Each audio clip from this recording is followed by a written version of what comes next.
ವಸುದೇವಸುತಂ ದೇವಂ ಕಂಸಚಾಣೂರಮರ್ದನಂ ದೇವಕೀ ಪರಮಾನಂದಂ ಕೃಷ್ಣಂ ವಂದೇ ಜಗದ್ಗುರುಂ. ಅತಸೀ ಪುಷ್ಪಸಂಕಾಶಂ ಹಾರನೂಪುರಶೋಭಿತಂ ರತ್ನಕಂಕಣಕೇಯೂರಂ ಕೃಷ್ಣಂ ವಂದೇ ಜಗದ್ಗುರುಂ. ಕುಟಿಲಾಲಕಸಂಯುಕ್ತಂ ಪೂರ್ಣಚಂದ್ರನಿಭಾನನಂ ವಿಲಸತ್ಕುಂಡಲಧರಂ ಕೃಷ್ಣಂ ವಂದೇ ಜಗದ್ಗುರುಂ. ಮಂದಾರಗಂಧಸಂಯುಕ್ತಂ ಚಾರುಹಾಸಂ ಚತುರ್ಭುಜಂ ಪುಂಚಾವಚೂಡಾಂಕಂ ಕೃಷ್ಣಂ ವಂದೇ ಜಗದ್ಗುರುಂ. ಉತ್ಫುಲ್ಲಪದ್ಮಪತ್ರಾಕ್ಷಂ ನೀಲಜೀಮೂತಸನ್ನಿಭಂ ಯಾದವಾನಾಂ ಶಿರೋರತ್ನಂ ಕೃಷ್ಣಂ ವಂದೇ ಜಗದ್ಗುರುಂ. ರುಕ್ಮಿಣೀಕೇಳಿಸಂಯುಕ್ತಂ ಪೀತಾಂಬರಸುಶೋಭಿತಂ ಅವಾಪ್ತತುಳಸೀಗಂಧಂ ಕೃಷ್ಣಂ ವಂದೇ ಜಗದ್ಗುರುಂ.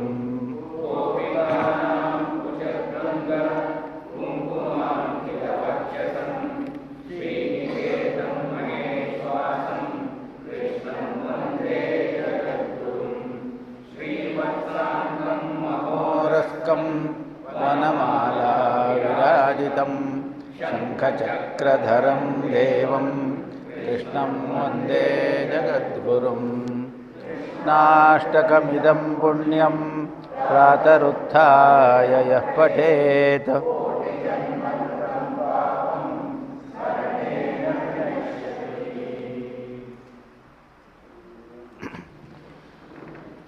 ಓಂ.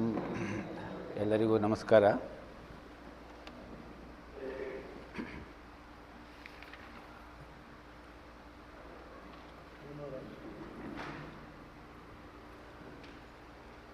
ಹನ್ನೆರಡನೇ ಶ್ಲೋಕ ಆಯಿತು.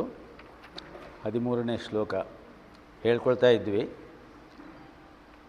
ದೇಹಿನೋಸ್ಮಿನ್ ಯಥಾ ದೇಹೆ ಕೌಮಾರಂ ಯೌವನಂ ಜರಾ ತಥಾ ದೇಹಾಂತರಃ ಪ್ರಾಪ್ತಿ ಧೀರಃ ತತ್ರ ನ ಮುಚ್ಯತೆ. ದೇಹಿನೋಸ್ಮಿನ್ ಯಥಾ ದೇಹೆ ಕೌಮಾರಂ ಯೌವನಂ ಜರಾ ತಥಾ ದೇಹಾಂತರ ಪ್ರಾಪ್ತಿ ಧೀರಸ್ತತ್ರ ನ ಮುಹ್ಯತೆ. ಜೀವಾತ್ಮನಿಗೆ ದೇಹದಲ್ಲಿ ಬಾಲ್ಯ, ಕೌಮಾರ್ಯ ಮತ್ತು ಯೌವನ, ಅಥವಾ ಕೌಮಾರ್ಯ ಅಥವಾ ಯೌವನ ಮತ್ತು ವೃದ್ಧಾಪ್ಯ, ಪೌಗಂಡ, ಈ ಅವಸ್ಥೆಗಳು ಸಹಜವಾಗಿ ಬರ್ತದೆ. ವೃದ್ಧಾಪ್ಯದ ನಂತರದಲ್ಲಿ ದೇಹಾಂತರ ಪ್ರಾಪ್ತಿ, ನಾವೇನು ಸಾವು ಅಂತ ಹೇಳ್ತೀವಿ, ಸಾವಲ್ಲ, ಅದು ದೇಹದ ಬದಲಾವಣೆ. ಧೀರ ತತ್ರ ನ ಮುಹ್ಯತೆ, ಧೀರನಾದವನು ಅಲ್ಲಿ ಮರಳುಗೊಳ್ಳುವುದಿಲ್ಲ, ಮೋಹವಶನಾಗುವುದಿಲ್ಲ.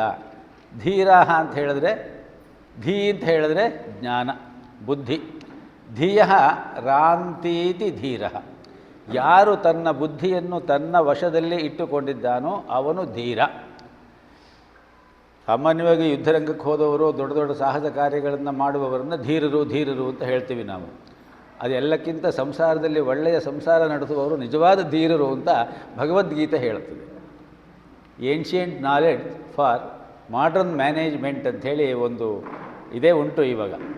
ಅದರಿಂದ ಸಂಸಾರವನ್ನು ಮ್ಯಾನೇಜ್ ಮಾಡುವ ರೀತಿ ಇದೆಯಲ್ಲ, ಆ ವಿಚಾರವನ್ನು ಈ ಭಗವದ್ಗೀತೆ ತುಂಬ ಚೆನ್ನಾಗಿ ತಿಳಿಸಿಕೊಡ್ತದೆ ಅಂತ ಹೇಳಿಬಿಟ್ಟು ಬಲ್ಲವರು ಅದನ್ನು ತುಂಬ ಹೇಳ್ತಾರೆ. ವಿವೇಕ ಭಿಂದ್ರ ಅಂತ ಹೇಳಿ ತಾವೆಲ್ಲ ಹೆಸರು ಕೇಳಿರಬಹುದು ಅಂತ ಅಂದ್ಕೊಳ್ತೀನಿ.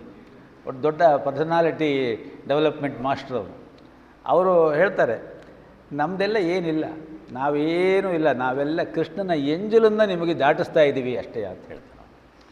ಅವನು ಇಂಟರ್ನ್ಯಾಷನಲ್ ಫೇಮ್, ಅವನು ವಿವೇಕ್ ಬಿಂದ್ರ. ಆ ರೀತಿಯಲ್ಲಿ ಇದು ಧೀರ ಅಂತ ಹೇಳುವ ಶಬ್ದ ಬುದ್ಧಿಯನ್ನು ತಮ್ಮ ವಶದಲ್ಲಿ ಇಟ್ಟುಕೊಂಡಿರುವವರು. ಇಲ್ಲಿ ಮತ್ತೆ ಮತ್ತೆ ಹುಟ್ಟಿ ಬರ್ತೀವಿ ಅನ್ನುವುದರ ಒಂದು ಚಿಂತನೆಯನ್ನು ನಾವು ಮೆಲುಕು ಹಾಕಬೇಕು. ಮಾನವನ ವಿಕಾಸದ ಆ ಹಂತದಲ್ಲಿ 10 ದೇಹಗಳನ್ನು ಬದಲಾಯಿಸ್ತಾ ಒಂದೊಂದು ದೇಹಕ್ಕೂ ಆ ವಿಕಾಸವನ್ನು ಜಾಸ್ತಿ ಮಾಡ್ಕೊಳ್ತಾ ಹೋಗಬೇಕು ಅನ್ನುವುದು ನಮ್ಮ ಪರಂಪರಾಗತವಾದಂತಹ ಒಂದು ನಂಬಿಕೆ. ಅದು ವಿಕಾಸ ಯಾವಾಗ ಆಗುತ್ತೆ ಅಂತ ಕೇಳಿದ್ರೆ ನಮ್ಮ ಸಾಧನೆ ಯಾವ ಮಟ್ಟದಲ್ಲಿ ಇದೆ ಅನ್ನುವುದರ ಮೇಲೆ ಆಗ್ತದೆ. ಇದು 6ನೇ ಅಧ್ಯಾಯ ಬಂದಾಗ ಅಲ್ಲಿ ಕೃಷ್ಣ ಸ್ಪಷ್ಟವಾಗಿ ಹೇಳ್ತಾನೆ ಆ ಮಾತನ್ನು.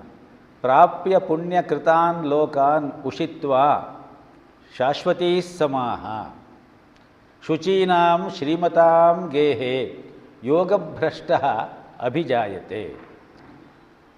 ಯೋಗಭ್ರಷ್ಟ ಅಂತ ಹೇಳಿದ್ರೆ ಇದನ್ನು ಅಧ್ಯಯನ ಮಾಡುವ ಅಥವಾ ಶಾಸ್ತ್ರ ಸಂಪ್ರದಾಯಗಳನ್ನು ಸರಿಯಾದ ರೀತಿಯಲ್ಲಿ ಮನಸ್ಸಿಗೆ ತಂದುಕೊಳ್ಳುವಂತಹ ಯೋಗ ಅಂತ ಹೇಳಿದ್ರೆ ಯುಕ್ತತೆ ಅಂತ ಹೇಳಿಬಿಟ್ಟು ಕೂಡಿಕೊಂಡಿರುವವನು, ಆತ್ಮತತ್ವ ವಿವೇಚನೆಯಲ್ಲಿ ಇರುವವನು ಇದ್ದವನು. ಮಧ್ಯದಲ್ಲಿ ಅವನು ಆಯುಷ್ಯ ವಿಚ್ಛಿತ್ತಿಯಾಗಿ ಹೋಗಬೇಕಾಗಿ ಬಂದರೆ, ಯೋಗ ಭ್ರಷ್ಟ ಆಗಬೇಕಾಗಿ ಬಂದರೆ ಅಂಥವನು ಏನಾಗ್ತಾನೆ ಅಂತ ಕೇಳಿದ್ರೆ ಪ್ರಾಪ್ಯ ಪುಣ್ಯ ಕೃತಾಂ ಲೋಕಾನ್ ಉಷಿತ್ವಾ ಶಾಶ್ವತೀ ಸಮಾಹ. ಪುಣ್ಯಲೋಕಗಳನ್ನು ಅವನು ಶಾಶ್ವತವಾಗಿ ಅಂದರೆ ಚಿರಕಾಲ ಅನುಭವಿಸಿ ಪುನಃ ಅವನ ಕರ್ಮಕ್ಕೆ ತಕ್ಕಂತೆ ಅವನು ಹುಟ್ಟಿ ಬರಬೇಕಾದಂತಹ ಸಂದರ್ಭ ಬಂದಾಗ ಶುಚೀನಾಂ ಶ್ರೀಮತಾಂ ಗೇಹೆ, ಅತ್ಯಂತ ಶುಚಿಯಾದ ಶ್ರೀಮಂತ ವಾತಾವರಣದಲ್ಲಿ ಹುಟ್ಟಿ ಬರ್ತಾನೆ. ಶ್ರೀಮಂತಿಕೆ ಅಂತ ಹೇಳುವುದು ಭೌತಿಕವಾದದ್ದಲ್ಲ, ಶ್ರೀಮಂತಿಕೆ ಅಂತ ಹೇಳುವುದು ಪಾರಮಾರ್ಥಿಕವಾದದ್ದು. ಆಧ್ಯಾತ್ಮಿಕ ಚಿಂತನೆಗೆ ಸರಿಯಾದ ರೀತಿಯಲ್ಲಿ ಇಂಬು ಕೊಡುವಂತಹ ಆ ಸನ್ನಿವೇಶ ಪರಿಸರದಲ್ಲಿ ಮತ್ತೆ ಹುಟ್ಟಿ ಬರ್ತಾನೆ ಅನ್ನುವಂತಹ ಮಾತನ್ನು ಹೇಳ್ತಾರೆ. ಆದ್ದರಿಂದ ಎಲ್ಲಿಯವರೆಗೆ ನಾವು ಆತ್ಮನ ಸತ್ಯದ ಸಾಕ್ಷಾತ್ಕಾರಗೊಳಿಸುವಿಕೆಯನ್ನು ಸರಿಯಾಗಿ ಮಾಡಿಕೊಳ್ಳುವುದಿಲ್ಲವೋ ಅಲ್ಲಿಯವರೆಗೆ ನಾವು ಮತ್ತೆ ಮತ್ತೆ ಹುಟ್ಟಿ ಬರ್ತಲೇ ಇರಬೇಕಾಗುತ್ತೆ ಅಂತ ಹೇಳುವುದು ಈ ಶ್ಲೋಕದ ಮೂಲ ಚಿಂತನೆ. ಇದು ಮುಖ್ಯವಾಗಿ ಏನು ಹೇಳುತ್ತೆ ಅಂತ ಕೇಳಿದ್ರೆ ನಾವು ಯಾವ ರೀತಿ ಸಾಧನೆ ಮಾಡಬೇಕು ಅನ್ನೋದನ್ನು ಇದು ತಿಳಿಸಿಕೊಡ್ತದೆ. ನಾವು ಎಲ್ಲಿವರೆಗೆ ನಾವು ಜ್ಞಾನ ಸಂಪಾದನೆಯ ಆ ನೆಲೆಯಲ್ಲಿ, ಇನ್ನೊಂದು ಮಾತು ಹೇಳ್ತಾನೆ ಕೃಷ್ಣ ಮುಂದೆ 4ನೇ ಅಧ್ಯಾಯ 5ನೇ ಅಧ್ಯಾಯ ಬಂದಾಗ ಬರ್ತದೆ, ನಾವು ಮಾಡಿರುವಂತಹ ಎಲ್ಲ ಕರ್ಮಗಳ ಕಾವಳ ಜ್ಞಾನವೆಂಬ ಅಗ್ನಿಯಲ್ಲಿ ಸೀದು ಬೂದಿಯಾಗಿ ಆ ಬೂದಿಯಿಂದ ಉಂಟಾಗುವ ರಕ್ಷೆಯನ್ನು ನಾವು ಹಚ್ಚಿಕೊಂಡು ಪಾವನ ಆಗುವವರೆಗೂ ನಾವು ದೇಹಧಾರಣೆ ಮಾಡ್ತಾನೇ ಇರಬೇಕು. ಜ್ಞಾನಾಗ್ನಿ ಸರ್ವಕರ್ಮಾಣಿ ಭಸ್ಮಸಾತ್ ಕುರುತೆ ತಥಾ. ಇದು ಅರ್ಜುನನಿಗೆ ಕೃಷ್ಣ ಹೇಳುವ ಮಾತು.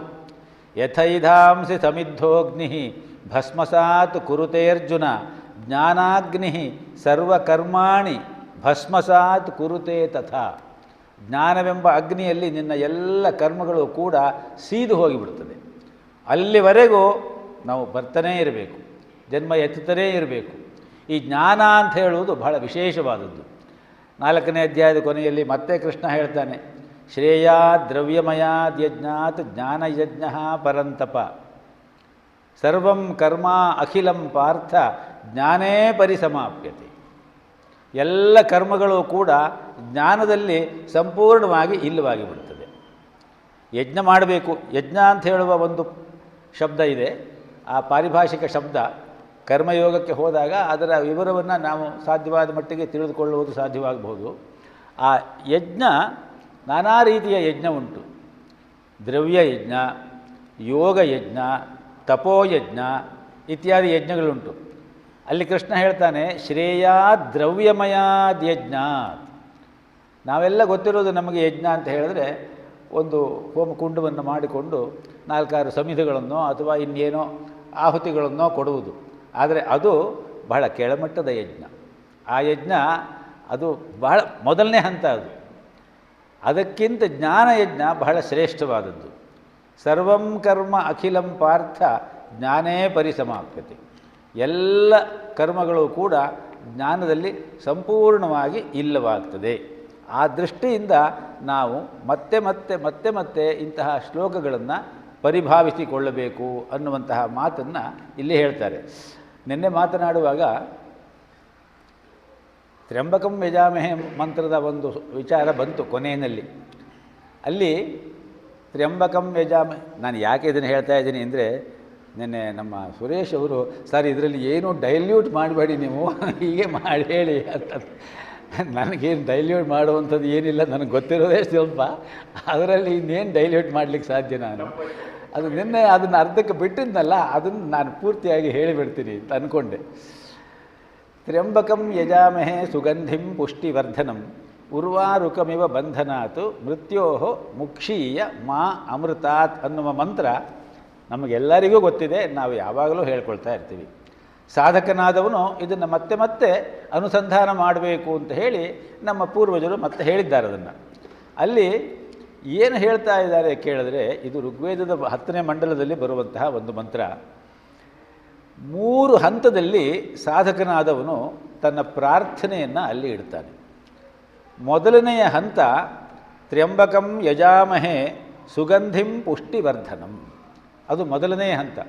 ಭೌತಿಕ ಪ್ರಪಂಚದಲ್ಲಿ ಸಂಸಾರ ಜೀವನದಲ್ಲಿ ನಾವು ಬಂದಿದ್ದೇವೆ. ಇಲ್ಲಿ ನಾವು ಚೆನ್ನಾಗಿ ಬಾಳಬೇಕು, ಬದುಕಬೇಕು. ಇಲ್ಲಿ ನಾವು ತತ್ವಾರ ಮಾಡಿಕೊಂಡು ಅಲ್ಲಿ ಏನೋ ಸಿಗುತ್ತೆ ಅಂತ ಹೇಳಿ ಹೋಗುವುದು ಸರಿಯಲ್ಲ. ಸಂಸಾರದಲ್ಲಿ ಇರುವಾಗ ನಾವು ಒಳ್ಳೆಯ ಜೀವನವನ್ನು ನಡೆಸಬೇಕು. ಆದ್ದರಿಂದ ಆ ತ್ರ್ಯಂಬಕದಲ್ಲಿ ನಮ್ಮ ಪ್ರಾರ್ಥನೆ. ತ್ರಿಗುಣಗಳನ್ನು ಮೀರಿದವನು, ಅಂಬಕ 3 ಕಣ್ಣುಳ್ಳವನು, ಬೇರೆ ಬೇರೆ ಅರ್ಥ ಉಂಟು ಅದಕ್ಕೆ. ಅಲ್ಲಿ ಕೇವಲ ರುದ್ರ ಅನ್ನುವ ಈಶ್ವರ ಅನ್ನುವ ಒಂದೇ ಅರ್ಥವನ್ನು ಪರಿಭಾವಿಸಬಾರದು ನಾವು, ಪರಬ್ರಹ್ಮ ವಸ್ತು. ಸೊ ಅಲ್ಲಿ ಮೊದಲನೆಯ ಹಂತದಲ್ಲಿ ನಾನು ಇರುವಂತಹ ಪರಿಸರ ಸನ್ನಿವೇಶ ಅತ್ಯಂತ ಸುಪುಷ್ಟವಾಗಿ ಇರಬೇಕು, ಹಾಗೂ ಸುಗಂಧಯುತವಾಗಿ ಇರಬೇಕು. ಸುಗಂಧಿಂ ಪುಷ್ಟಿವರ್ಧನಂ. ಸುಗಂಧ ಅಂತ ಹೇಳಿದರೆ ಏನು? ನನ್ನ ವ್ಯಕ್ತಿತ್ವ ಎಲ್ಲರಿಗೂ ಬೇಕಾಗುವಂತಹ ರೀತಿಯಲ್ಲಿ ವಿಕಾಸವಾಗಬೇಕು. ನಾನು ಯಾರೋ ಕರೆದಿರ್ತಾರೆ, 100 ಜನರನ್ನು ಕರೆದಿರ್ತಾರೆ ಅವರು, ಆದರೆ ನಿಮಗೆ ಹೋಗೋಕ್ಕಾಗೋದಿಲ್ಲ. ಅಷ್ಟು 100 ಜನರಲ್ಲಿ ಅವರೊಬ್ಬರು ಬರಲೇ ಇಲ್ವಲ್ಲ ಅನ್ನೋ ರೀತಿಯಲ್ಲಿ ಇರಬೇಕು ನಮ್ಮ ವ್ಯಕ್ತಿತ್ವ. ಹಾಗೆ ನಮ್ಮ ವ್ಯಕ್ತಿತ್ವದಿಂದ ನಮ್ಮ ಸುತ್ತಮುತ್ತಲಿನವರಿಗೆ ನಾವು ಸಹಕಾರಿಯಾದ ರೀತಿಯಲ್ಲಿ ಬಾಳಬೇಕು, ಅದು ಸುಗಂಧ. ಹಾಗೆ ಅಂತ ಹೇಳಿಬಿಟ್ಟು ನಮ್ಮ ಜೀವನವನ್ನು ನಾವು ಒಣಗಿಸಿಕೊಳ್ಳಬಾರದು. ಪುಷ್ಟಿವರ್ಧನಂ, ಎಲ್ಲ ರೀತಿಯ ಪುಷ್ಟಿ ಇರಬೇಕು. ಪುಷ್ಟಿ, ತುಷ್ಟಿ, ಶಕ್ತಿ, ಆನಂದ ಇದೆಲ್ಲವೂ ಕೂಡ ಸಂಸಾರ ಜೀವನದ, ಭೌತಿಕ ಜೀವನದ, ಪ್ರಾಪಂಚಿಕ ಜೀವನದ ಮುಖ್ಯವಾದ ಅಂಶಗಳು. ಇದನ್ನು ಸಾಧಕ ಆ ಮೊದಲ ಪ್ರಾರ್ಥನೆಯ ಸ್ತರದಲ್ಲಿ ಕೇಳ್ತಾ ಇದ್ದಾನೆ. ನಾವು ತ್ರ್ಯಂಬಕನನ್ನು ಯಜಾಮಹೆ ಪ್ರಾರ್ಥನೆ ಮಾಡ್ತೀವಿ. ಏನೋ ಸುಗಂಧಿಂ ಪುಷ್ಟಿವರ್ಧನಂ, ನಮ್ಮ ಜೀವನ ಆ ರೀತಿಯಲ್ಲಿ ಸಂಪನ್ನವಾಗಲಿ. ಎರಡನೆಯ ಪ್ರಾರ್ಥನೆ ಉರ್ವಾರುಕಮಿವ ಬಂಧನಾತು ಮೃತ್ಯೋ ಮುಕ್ಷೀಯ. ಈ ಆತ್ಮ ಈ ಶರೀರದಿಂದ ಇನ್ನು ಪ್ರಯೋಜನ ಇಲ್ಲ ಅನ್ನುವ ಹಂತಕ್ಕೆ ಬಂದಾಗ ಆ ಆತ್ಮ ಈ ದೇಹವನ್ನು ಸಹಜವಾಗಿ ಬಿಡುವಂತೆ ಆಗಲಿ. ವೇದ ಮಂತ್ರ ಒಂದು ಹೇಳುತ್ತೆ, ಶತಮಿನ್ನು ಶರದೋ ಅಂತಿದೇವ ಯತ್ರಾನಶ್ಚಕ್ರ ಜರಸಂ ತನೂನಾಂ ಪುತ್ರಾಸೋ ಯತ್ರ ಪಿತರೋ ಭವಂತಿ ಮಾನೋ ಮಧ್ಯಾರೀರಿ ಶತಾಯುರ್ಗಂತೋ. ಇದು ಋಗ್ವೇದದಲ್ಲೇ ಬರುವ ಮಂತ್ರ. 100 ಕಾಲ ಬಾಳಬೇಕು ಎಲ್ಲರೂ ಕೂಡ. ಶತಮಿನ್ನು ಶರದೋ, ಶರತ್ಕಾಲ ನೋಡಬೇಕು ನಾವು, 100 ಶರತ್ಕಾಲ ನೋಡಬೇಕು ಅಂತ ವೇದ ಹೇಳೋದು. ಶತಮಿನ್ನು ಶರದೋ ಯಂತಿ ದೇವಾಹ ಯತ್ರಾನಶ್ಚಕ್ರಾ ಜರಸಂತನೂನಾಂ. ತನು ಅಂದರೆ ಶರೀರ. ಈ ಶರೀರ ಹಂತ ಹಂತವಾಗಿ ಇಲ್ಲಿ ಬರುತ್ತಲ್ಲ ಈ ಶ್ಲೋಕದಲ್ಲಿ, ಅದಕ್ಕೆ ಸಂವಾದಿಯಾಗಿ ಬರ್ತದೆ ಇದು. ಈ ಶರೀರ ಹಂತ ಹಂತವಾಗಿ ಬಾಲ್ಯ, ಕೌಮಾರ, ಯೌವನ, ಪೌಗಂಡ, ಮಧ್ಯವಯಸ್ಸು, ಪೂರ್ವ ವೃದ್ಧಾಪ್ಯ, ಉತ್ತರ ವೃದ್ಧಾಪ್ಯ, ಕೊನೆಯ ಹಂತ, ಈ ರೀತಿಯಾಗಿ ಚಕ್ರದಂತೆ ಅದು ಬರಬೇಕು. ಯತ್ರಾನಶ್ಚಕ್ರ ಜರಸಂ ತನೂನಾಂ. ಆ ವೃದ್ಧಾಪ್ಯ ಒಂದೇ ಸಾರಿ ಬರಬಾರ್ದು ನಮಗೆ. ಈ ಎಲ್ಲ ಅವಸ್ಥೆಗಳನ್ನು ಸರಿಯಾದ ರೀತಿಯಲ್ಲಿ ಅನುಭವಿಸ್ತಾ ವೃದ್ಧಾಪ್ಯವನ್ನು ನಾವು ಮುಟ್ಟಬೇಕು. ಪುತ್ರಾಸೋ ಯತ್ರ ಪಿತರೋ ಭವಂತಿ. ಬಹಳ ವಿಶೇಷವಾದಂತಹ ಒಂದು ಋಷಿಯ ಆ ಒಂದು ಭಾವನೆ ಅದು. ನಾವು ನಮ್ಮ ಮಕ್ಕಳು ತಂದೆ ಆಗುವುದನ್ನು ನೋಡಬೇಕು. ಪುತ್ರಾಸೋ ಯತ್ರ ಪಿತರೋ ಭವಂತಿ ಮಾನೋ ಮಧ್ಯಾರೀರಿ ಶತಾಯುರ್ಗಂತೋ. ಮಧ್ಯದಲ್ಲಿ ನಮ್ಮ ಆಯುಷ್ಯ ವಿಚ್ಛಿತ್ತಿ ಆಗಿ ನಾವು ಇಲ್ಲಿಂದ ಹೋಗುವಂತೆ ಆಗಬಾರದು. ಪ್ರಾರ್ಥನೆ, ಎಷ್ಟೋ ವಿಚಾರಗಳು ಪ್ರಾರ್ಥನೆಯಿಂದ ಸಹಜವಾಗಿ ಸಿದ್ಧಿ ಆಗುತ್ತೆ ಅಂತ ಹೇಳುವುದು ದೊಡ್ಡ ದೊಡ್ಡ ಜ್ಞಾನಿಗಳು ಹೇಳುವಂತಹ ಮಾತು. ಅದು ವೇದ ಮಂತ್ರದ ಒಂದು ಆಶಯ. ಆದ್ದರಿಂದ ಇಲ್ಲಿ ಈ ಸಾಧಕ ಕೇಳುವುದು ಏನು ಅಂದರೆ ಆ ಮಂತ್ರದಲ್ಲಿ ಉರ್ವಾರುಕಮಿವ ಬಂಧನಾತು ಮೃತ್ಯೋ ಮುಕ್ಷೀಯ. ಈ ದೇಹ ಇಲ್ಲ ಆಗೋದು ಅಂತ ಹೇಳಿದ್ರೆ ಅದು ಮೃತ್ಯು ಅಂತ ಹೇಳಿ ಅಷ್ಟನೆಯ. ಮೃತ್ಯು ಅಂತ ಹೇಳಿದ್ರೆ ಮೃತ್ ಅಂತ ಹೇಳಿದ್ರೆ ಮಣ್ಣು, ಮೃತ್ ಅಂದರೆ ಮಣ್ಣು, ಮಣ್ಣಿಗೆ ಸೇರುವುದು ಅಂತ ಅರ್ಥ ಅಷ್ಟನೆಯ. ಮಣ್ಣಿಂದ ಕಾಯ ಮಣ್ಣಿಂದ ಅಲ್ಲವೇ, ಆದ್ದರಿಂದ ಮೃತ್ಯೋಹೋ ಮುಕ್ಷೀಯ. ಆ ರೀತಿಯಲ್ಲಿ ಎರಡನೇ ಹಂತ ಆ ಪ್ರಾರ್ಥನೆ. ಕೊನೆಯ ಹಂತ ಏನು ಅಂತ ಕೇಳಿದ್ರೆ ಮಾ ಅಮೃತಾತು, ಆದರೆ ನನ್ನನ್ನು ಅಮೃತತ್ವದಿಂದ ವಂಚಿಸಬೇಡ. ಹಾಗಾಗಿ ಈ ಪ್ರಾರ್ಥನೆಯ ನೆಲೆಯಲ್ಲಿ ನೀವು ವಿಚಾರ ಮಾಡಿದ್ರೆ ಗೊತ್ತಾಗುತ್ತೆ. ಕೇಳುವಂತಹ ಸಾಧಕನಿಗೆ ಮೊದಲನೆಯ ಹಂತದ ಪ್ರಾರ್ಥನೆ ಎಲ್ಲರಿಗೂ ಗೊತ್ತಿರುವಂಥದ್ದೇ, ಎಲ್ಲರೂ ಯಾವಾಗಲೂ ಮಾಡುವಂಥದ್ದೆಯ.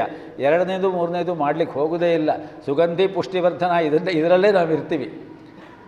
ಆ ಕೇಳುವ ಸಾಧಕನಿಗೆ ಆ ಮೊದಲನೆಯ ಹಂತದ ಪ್ರಾರ್ಥನೆಯ ಜೊತೆಯಲ್ಲಿ ಈ ಎರಡನೆಯ ಹಂತದ ಪ್ರಾರ್ಥನೆಯ ಸಂಪೂರ್ಣ ಅರಿವುಂಟು. ಅಂದರೆ ಯಾವತ್ತೋ ಒಂದು ದಿವಸ ನಾನು ಇಲ್ಲವಾಗಲೇಬೇಕು, ಈ ದೇಹವನ್ನು ನಾನು ಬಿಡಲೇಬೇಕು, ಈ ದೇಹವನ್ನು ನಾನು ಬಿಡಬೇಕು. ಆ ದೇಹ ಬಿಡುವುದು ಅಂತ ಹೇಳುವುದು ಅವನಿಗೆ ಸಂಪೂರ್ಣವಾಗಿ ಅರಿವಿಗೆ ಉಂಟು. Tibetan book of dying and living ಅಂತ ಒಂದು ಗ್ರಂಥ ಇದೆ. ಅದರಲ್ಲಿ ರಿನ್ಪೋಚೆ ಅಂತ ಒಬ್ಬ ಬೌದ್ಧ ಸನ್ಯಾಸಿ ಬಹಳ ಸುಂದರವಾಗಿ ಅದನ್ನು ಅಲ್ಲಿ ಹೇಳ್ತಾ ಹೋಗ್ತಾನೆ. ಅವನೊಂದು ಮಾತನ್ನು ಅಲ್ಲಿ ಹೇಳ್ತಾನೆ, ನಮ್ಮಲ್ಲಿ ಎಲ್ಲರಿಗೂ ಕೂಡ ಈ ಸಾವಿನ ಬಗ್ಗೆ ಎರಡು ವಿಚಾರ ಗೊತ್ತುಂಟು, ಎಲ್ಲರಿಗೂ ಕೂಡ. ಅಂದರೆ ಯಾವತ್ತೋ ಒಂದು ದಿವಸ ನಮಗೆ ಸಾವು ಬಂದೇ ಬರುತ್ತೆ ಅನ್ನೋದು ಗೊತ್ತುಂಟು, ಎಲ್ಲರಿಗೂ ಗೊತ್ತುಂಟು. ಅದೇ ರೀತಿ ಯಾವತ್ತು ಬರುತ್ತೆ ಅನ್ನೋದು ಗೊತ್ತಿಲ್ಲ ಅನ್ನೋದು ಗೊತ್ತುಂಟು. ಅದು ಬಹಳ ಮುಖ್ಯ ನಮಗೆ. ಈ ಎರಡು ವಿಚಾರ ನಮಗೆ ಚೆನ್ನಾಗಿ ಗೊತ್ತುಂಟು ಅಂತ.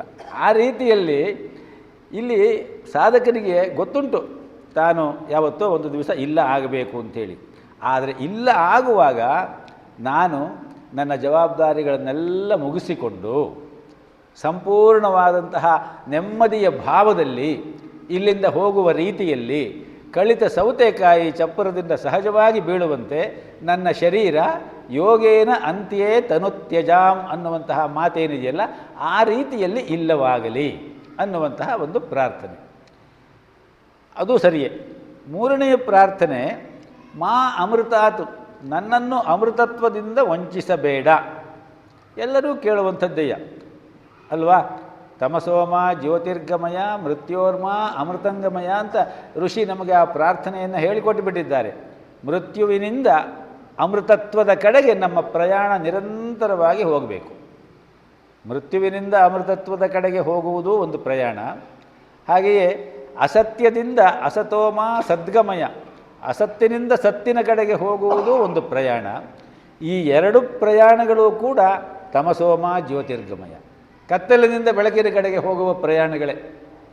ಆ ರೀತಿಯಲ್ಲಿ ಅಮೃತತ್ವವನ್ನು ಕೇಳುವುದು ಸರಿಯೇ ಅಂತ ಅನಿಸುತ್ತೆ. ಆದರೆ ಜ್ಞಾನಿಗಳೊಬ್ಬರು ಹೀಗೆ ಹೇಳಿದ್ದಾರೆ, ನಮಗೆ ಸಹಜವಾಗಿ ಗೊತ್ತುಂಟು ಈ ಆತ್ಮ ಅಂತ ಹೇಳುವುದು ಅಮರವಾದದ್ದು, ಅದಕ್ಕೆ ಅದು ಯಾವಾಗಲೂ ಅಮೃತತ್ವವೇ ಆತ್ಮದ ಒಂದು ಸಹಜ ಸ್ವಭಾವ. ಹಾಗಾಗಿ ಅದನ್ನು ಕೇಳುವ ಅವಶ್ಯಕತೆ ಏನು ಮತ್ತೆ? ಹಾಗೆ ಕೇಳುವ ಅವಶ್ಯಕತೆಯೇ ಇಲ್ವಲ್ಲ. ಆತ್ಮ ಸದಾ ಕಾಲ ಅಮೃತತ್ವದಲ್ಲೇ ಇರ್ತದೆ. ಆತ್ಮಕ್ಕೆ ಯಾವುದೂ ಒಂದು ಏನು ಅಂಟಿಲ್ಲ. ಭೌತ ವಿಜ್ಞಾನ ವಿವರಂಗಳಿಂಗೇನಾತ್ಮಂಗೆ ಪ್ರೇತ ಪ್ರಯಾಣ ಕಥೆ ಎಂತಿರ್ದೊಡೇನು ಜಾತಿ ನೀತಿ ಸಮಾಜ ವರ್ಗ ಭೇದದಿನೇನು ಘಾತಿ ಇಲ್ಲ ಆತ್ಮಂಗೆ. ಆತ್ಮನಿಗೆ ಯಾವ ಘಾತಿಯೂ ಇಲ್ಲ. ಭೌತ ವಿಜ್ಞಾನವನ್ನು ಸರಿಯಾದ ರೀತಿಯಲ್ಲಿ ಅಧ್ಯಯನ ಮಾಡಿದವರು ಪ್ರಕೃತಿಯಲ್ಲಿ ಇರುವಂತಹ ಎಷ್ಟೋ ವಿಚಾರಗಳನ್ನು ವಿಶ್ಲೇಷಣೆ ಮಾಡಿ ಅದನ್ನು ಒಡೆದೋ ಅಥವಾ ಸೇರಿಸಿಯೋ ಏನೋ ಒಂದು ಮಾಡಿ ಅದರಿಂದ ಏನು ಮನುಕುಲಕ್ಕೆ ಒಳ್ಳೆಯದಾಗ್ಬೋದು ಅಂತ ಹೇಳುವ ರೀತಿಯಲ್ಲಿ ಅದನ್ನು ವ್ಯವಸ್ಥೆ ಮಾಡಿ ಅದನ್ನು ಅಧ್ಯಯನ ಮಾಡ್ತಾರೆ. ಆದರೆ ಆತ್ಮಕ್ಕೆ ಅದರಿಂದ ಏನು ಪ್ರಯೋಜನವಿಲ್ಲ. ಇದನ್ನು ಇನ್ನೂ ಒಂದು ರೀತಿಯಲ್ಲಿ ಹೇಳ್ತಾರೆ ಡಿ ವಿ ಜಿಯವರು ತಮ್ಮ ಮರುಳಮುನಿಯನ ಕಗ್ಗದಲ್ಲಿ. ಸದ್ಯಸ್ಕ ಲೌಕಿಕ ಕೆಸರಿ ಭೌತ ವಿಜ್ಞಾನ ಭೇದ್ಯವದರಿಂದೆಂತು ಪರತತ್ವ ಸೀಮೆ. ಸದ್ಯಸ್ಕ ಲೌಕಿಕ ಅಂತ ಹೇಳಿದ್ರೆ ನಮ್ಮ ಸಮಾಜ ಜೀವನದ ಎಲ್ಲ ಲಭ್ಯ ವಸ್ತುಗಳನ್ನು ಸಂಪಾದನೆ ಮಾಡಲಿಕ್ಕೆ, ಜೀವನ ಸುಖ ಮಾಡಿಕೊಡಲಿಕ್ಕೆ, ಇವತ್ತಿನ ಜೀವನದ ಸುಖಕ್ಕೆ ಭೌತ ವಿಜ್ಞಾನ ಬೇಕು. ಸದ್ಯಸ್ಕ ಲೌಕಿಕಕ್ಕೆ ಸರಿ ಭೌತ ವಿಜ್ಞಾನ, ಭೇದ್ಯವದರಿಂದೆಂತು ಪರತತ್ವ ಸೀಮೆ. ಪರತತ್ವ ಸೀಮೆಯನ್ನು ಭೇದ ಮಾಡಲಿಕ್ಕೆ ಸಾಧ್ಯವಾ ಆ ಭೌತ ವಿಜ್ಞಾನದಿಂದ? ಸಾಧ್ಯವಿಲ್ಲ. ಖಾದ್ಯ ರಸಗಳ ನರಿವ ನಾಲೆಗೆಗೆ ಗಾನ ರಸ ವೇದ್ಯಬಹುದೆಂತಯ್ಯ. ಒಳ್ಳೆಯ ಭಕ್ಷ್ಯಭೋಜ್ಯಗಳನ್ನು ನಾಲಿಗೆ ಮೇಲೆ ಇಟ್ಕೊಂಡು ನಾವು ಸವಿತೀವಿ. ಆ ನಾಲಿಗೆ ಅದರ ರಸವನ್ನು ಸರಿಯಾದ ರೀತಿಯಲ್ಲಿ ಗ್ರಹಿಸುತ್ತೆ. ಆದರೆ ತ್ಯಾಗರಾಜರ ಗಾನವನ್ನು ನಾಲಿಗೆ ಕೇಳಲಿಕ್ಕೆ ಸಾಧ್ಯವಾ? ತ್ಯಾಗರಾಜರ ಗಾನ ಅಥವಾ ಭಾಗವತರ ಕೀರ್ತನೆಗಳು, ಪುರಂದರದಾಸರ ಕೀರ್ತನೆಗಳನ್ನು ಕೇಳಲಿಕ್ಕೆ ಶ್ರವಣೇಂದ್ರಿಯ ಶುದ್ಧವಾಗಿರಬೇಕು. ಆದ್ದರಿಂದ ಭೌತ ವಿಜ್ಞಾನ ವಿವರಗಳಿನೇನಾತ್ಮಂಗೆ, ಅದೇ ರೀತಿ ಪ್ರೇತ ಪ್ರಯಾಣ ಕಥೆಯಿಂದೇನು ಆತ್ಮಂಗೆ. ಸತ್ತು ಮೇಲೆ ಈ ದೇಹ ಇಲ್ಲವಾಗುತ್ತದೆ, ಆದರೆ ಆತ್ಮ ಅದರ ಬಗ್ಗೆ ಯೋಚನೆ ಮಾಡುವುದಿಲ್ಲ. ನಾನು ಎಲ್ಲಿಗೆ ಹೋಗ್ತೀನಿ, ನನಗೆ ಏನಾಗ್ತದೆ, ನಾನು ಯಾವ ಥರ ಮಾಡಬೇಕು, ಅದು ಇದು ಏನಿಲ್ಲ. ಅದಕ್ಕೆ ಪ್ರೇತ ಪ್ರಯಾಣ ಕಥೆಗಳಿಂದೇನು ಆತ್ಮಂಗೆ. ಜೊತೆಯಲ್ಲಿ ಜಾತಿ ನೀತಿ ಸಮಾಜ ವರ್ಗ ಭೇದದಿನೇನು ಯಾವುದೂ ಇಲ್ಲ ಆತ್ಮಕ್ಕೆ. ಆತ್ಮ ಸದಾ ಶುದ್ಧ, ಸದಾ ಮಡಿ. ಆತ್ಮಕ್ಕೆ ಸ್ನಾನವೇ ಬೇಕಾಗಿಲ್ಲ ಅನ್ನುವ ಮಾತು ಕೂಡ ಉಂಟು. ಸ್ನಾನ ಬೇಕಾಗುವುದು ಯಾವುದಕ್ಕೆ ಅಂದರೆ ನಮ್ಮ ಮನಸ್ಸಿಗೆ, ನಮ್ಮ ಚಿಂತನೆಗೆ. ಆತ್ಮ ನರದೇಹದಿಂದ ದುರ್ವಾಸನೆಗಳೊಗೆವಂತೆ ಪರಿಮಳಗಳು ಅದರಿಂದ ಲೊಗೆದು ಸೊಗಯಿಪುವೆ ಹೇಳು. ನಿನ್ನೆ ಒಂದು ಮಾತನ್ನು ಅಂದ್ಕೊಂಡ್ವಿ ಶರೀರದ ಧರ್ಮವನ್ನು ಹೇಳ್ತಾ. ಮನುಜ ದೇಹಮಿಮಂ ಭುವಿ ದುರ್ಲಭಂ ಪರವಶಂ ನವಮಾರ್ಗಮಲಾಕುಲಂ ಅಂತ ಹೇಳಿ 9 ರಂಧ್ರಗಳಿಂದ ಕೊಳಕೆ ಹೊರಡುವುದು.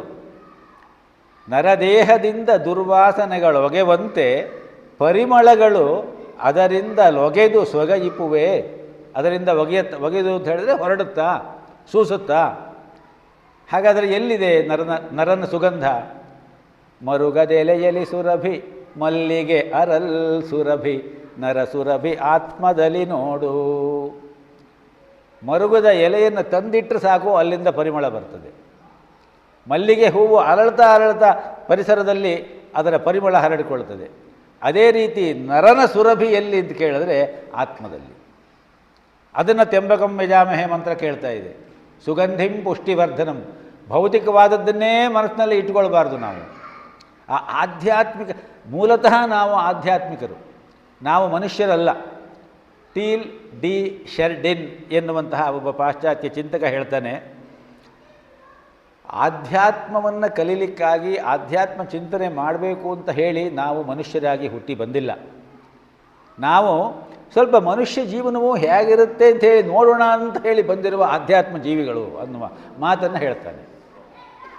ಖಲೀಲ್ ಜಿಬ್ರಾನ್ ಹೇಳ್ತಾನೆ, we are basically spiritual beings, then only we R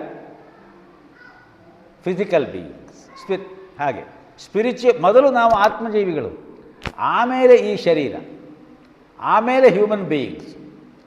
ಆ ದೃಷ್ಟಿಯಿಂದ ಆತ್ಮತತ್ವ ಇದೆಲ್ಲ ನಾವು ಯೋಚನೆ ಮಾಡುವಾಗ ತ್ರ್ಯಂಬಕಂ ಯಜಾಮಹೇ ಮಂತ್ರದಲ್ಲಿ ಮತ್ತೆ ಆತ್ಮಕ್ಕೆ ಅಮೃತತ್ವ ಸಿಗಲಿ ಅಂತ ಹೇಳಿ ಯಾಕೆ ಕೇಳ್ತಾ ಇದ್ದಾನೆ ಆ ಋಷಿ ಅಂತ ಹೇಳಿ ವಿಮರ್ಶೆ ಬಂದಾಗ, ಜಿಜ್ಞಾಸೆ ಬಂದಾಗ, ಅದಕ್ಕೆ ಜ್ಞಾನಿಗಳೊಬ್ಬರು ಈ ರೀತಿಯಲ್ಲಿ ಒಂದು ವಿವರಣೆ ಕೊಡ್ತಾರೆ.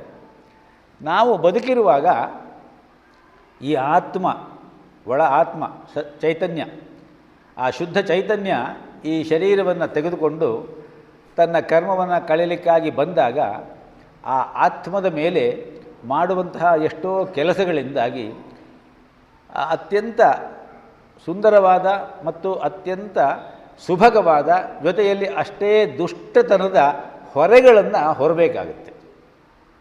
ಎರಡೂ ರೀತಿಯ ಹೊರೆಗಳನ್ನು ಹೊರಬೇಕಾಗುತ್ತೆ ಮನುಷ್ಯ ಜೀವನಕ್ಕೆ ಬಂದ ಮೇಲೆ ನಾವು. ಆದರೆ ಅಲ್ಲಿ ಮಾ ಅಮೃತಾತ್ ಕೇಳುವಾಗ ದುಷ್ಟತನದ ಯಾವ ಹೊರೆಗಳೂ ನಮಗೆ ಇಲ್ಲದೇ ಇರುವಂತಹ ರೀತಿಯಲ್ಲಿ ನಾವು ಇಲ್ಲಿಂದ ಹೋಗುವಂತೆ ಆಗಲಿ. ಆಗ ನಮಗೆ ಅದು ಅಮೃತತ್ವಕ್ಕೆ ಹೋಗಿ ನಿಲ್ಲುತ್ತೆ.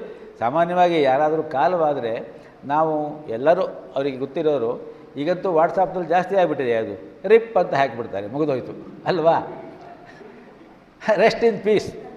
ಆದರೆ ಹಾಗೆ ಹಾಕಬಾರ್ದು ಅಂತ ಹೇಳ್ತಾರೆ. ಸದ್ಗತಿ ದೊರಕಲಿ ಅಂತ ಹಾಕಬೇಕು. ಶಾಂತಿಯಲ್ಲಿ ಸಿಗಲಿಕ್ಕೆ ಅದು ಇನ್ನೂ ಎಷ್ಟು ಜೀವನಕ್ಕೆ ನೋಡಬೇಕಾಗಿದೆಯೋ ಯಾರಿಗೆ ಗೊತ್ತು ನಮಗೆ ಅಲ್ವಾ? ಆ ರೀತಿಯಲ್ಲಿ ಅಂದರೆ ಲೌಕಿಕವಾದಂತಹ ಒಂದು ಚಿಂತನೆಯ ನೆಲೆಯಲ್ಲಿ ಅದನ್ನು ಹಾಕಬಹುದು.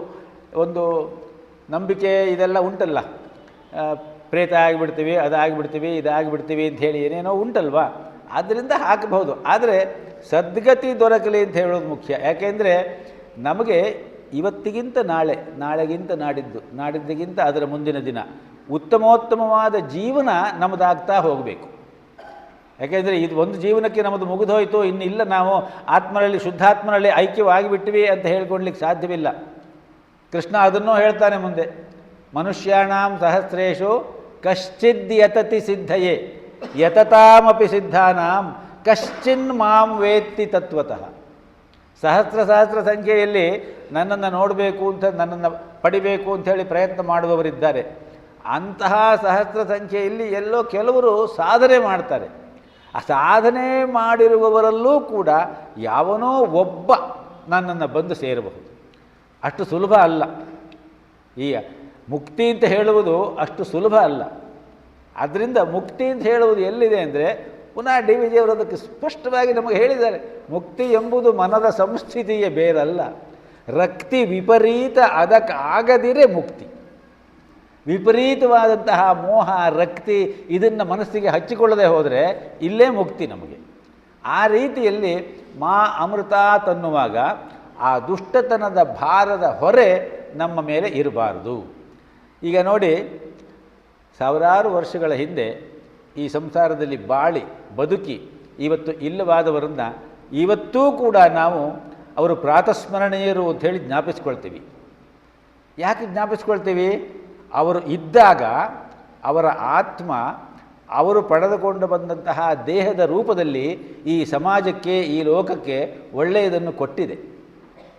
ಹಾಗೆ ಒಳ್ಳೆಯದನ್ನು ಮಾಡಿದ್ರಿಂದ ಆ ಆತ್ಮಕ್ಕೆ ಅಲ್ಲಿ ಒಳ್ಳೆಯ ಅಮೃತತ್ವ ಸಿಗುತ್ತೋ ಇಲ್ಲೋ ಗೊತ್ತಿಲ್ಲ. ಇಲ್ಲಂತೂ ನಾವು ಜ್ಞಾಪಿಸ್ಕೊಳ್ತಾ ಇದ್ದೀವಾ? ಎಷ್ಟು ಜನರನ್ನು ನಾವು ಜ್ಞಾಪಿಸ್ಕೊಳ್ತೀವಿ? ಆ ರೀತಿಯಲ್ಲಿ ಮಾ ಅಮೃತಾತ್, ನನ್ನ ಜೀವನ ಆ ರೀತಿಯಲ್ಲಿ ಸಂಪನ್ನವಾಗಲಿ ಅನ್ನುವಂತಹ ಪ್ರಾರ್ಥನೆ ಅದು ಅಂತ ಹೇಳ್ತಾರೆ. ಆ ರೀತಿಯಲ್ಲಿ ದೇಹಾಂತರ ಪ್ರಾಪ್ತಿ ಧೀರ ತತ್ರ ನ ಮುಹ್ಯತಿ. ಧೀರನಾದವನು ಆ ವಿಚಾರದಲ್ಲಿ ಸ್ವಲ್ಪವೂ ಮರುಳಾಗುವುದಿಲ್ಲ, ಮೋಹಗೊಳ್ಳುವುದಿಲ್ಲ ಅನ್ನುವಂತಹ ಮಾತು. ಮುಂದಿನ ಶ್ಲೋಕ ಹೇಳ್ಕೊಳ್ಳೋಣ. ಮಾತ್ರಾಸ್ಪರ್ಶಾಸ್ತು ಕೌಂತೇಯ ಶೀತೋಷ್ಣ ಸುಖ ದುಃಖದಾಹ ಆಗಮಾಪಾಯಿನೋ ಅನಿತ್ಯಾಹ ತಾಂ ತಿತಿಕ್ಷಸ್ವ ಭಾರತ. ಮಾತ್ರಾಸ್ಪರ್ಶ ಅಂತ ಹೇಳುವುದು, ಮಾತ್ರ ಅಂತ ಹೇಳಿದ್ರೆ, ಮಾತ್ರ ಅಂದರೆ ಮಾ ಅಂತ ಹೇಳಿದ್ರೆ ಅಳತೆ ಅಂತ ಅರ್ಥ. ಮಾಪನ ಅನ್ನುವುದನ್ನು ಸೂಚಿಸುತ್ತೆ. ಇಲ್ಲಿ ಮಾತ್ರ ಅಂತ ಹೇಳಿದ್ರೆ ವಿಷಯಗಳು, ಇಂದ್ರಿಯಗಳು. ಹೊರಗಡೆಗೆ ವಿಷಯಗಳಿದೆ, ನಮ್ಮ ಒಳಗೆ ಇಂದ್ರಿಯಗಳಿದೆ. ಆ ಹೊರಗಡೆ ಇರುವಂತಹ ವಿಷಯಗಳ ಜೊತೆಯಲ್ಲಿ ನಮ್ಮ ಇಂದ್ರಿಯಗಳ ಸ್ಪರ್ಶ ಆಗುತ್ತಲ್ಲ, ಅಂದರೆ ಒಂದು ವಸ್ತುವನ್ನು ನಾವು ಅನುಭವಿಸ್ತೀವಲ್ಲ, ಹಾಗೆ ಅನುಭವಿಸುವುದನ್ನು ಮಾತ್ರ ಸ್ಪರ್ಶ ಅಂತ ಹೇಳ್ತಾರೆ. ಶಬ್ದ ಇದೆ, ಶಬ್ದವನ್ನು ಕೇಳದೇ ಇರುವ ರೀತಿಯಲ್ಲಿ ನಮ್ಮ ಕಿವಿ ಮುಚ್ಚಿಕೊಂಡ್ರೆ ಶಬ್ದಕ್ಕೂ ನಮಗೂ ಸಂಪರ್ಕ ಇಲ್ಲ. ಆ ಶಬ್ದವನ್ನು ಕೇಳುವ ರೀತಿಯಲ್ಲಿ ಕಿವಿಯನ್ನು ತೆಗೆದಿಟ್ಟುಕೊಂಡ್ರೆ ಆ ಶಬ್ದದ ಸ್ಪರ್ಶ ಆಗ್ತದೆ. ಯಾವುದೋ ಒಂದು ದೃಶ್ಯ ಹೊರಗಡೆ ಬರ್ತದೆ, ಆ ದೃಶ್ಯ ನಾವು ನೋಡಬಾರ್ದು ಅಂತ ಕಣ್ಣು ಮುಚ್ಚಿಕೊಂಡ್ರೆ ನಮಗೂ ಅದಕ್ಕೂ ಸಂಪರ್ಕ ಇಲ್ಲ. ಕಣ್ಣು ತೆಗೆದಿಟ್ಟುಕೊಂಡಿದ್ರೆ ಅದಕ್ಕೆ ಸಂಪರ್ಕ ಆಗ್ತದೆ.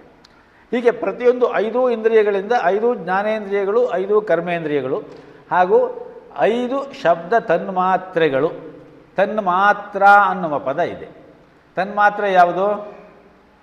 ಶಬ್ದ, ಸ್ಪರ್ಶ, ರೂಪ, ರಸ, ಗಂಧ. ಇದನ್ನೇ ತನ್ಮಾತ್ರೆ ಅಂತ ಕರೀತಾರೆ.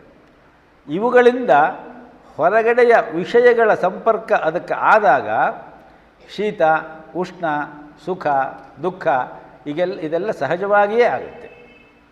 ಬಾಂಧವ್ಯದಲ್ಲಿ, ಸಂಸಾರದಲ್ಲಿ, ಎಷ್ಟೋ ವಿಚಾರಗಳಲ್ಲಿ ನಾವು ಇವುಗಳಿಂದಲೇ ಸುಖ ದುಃಖಕ್ಕೆ ಒಳಗಾಗ್ತೀವಿ, ಶೀತೋಷ್ಣಗಳಿಗೆ ಪಕ್ಕ ಆಗ್ತೀವಿ.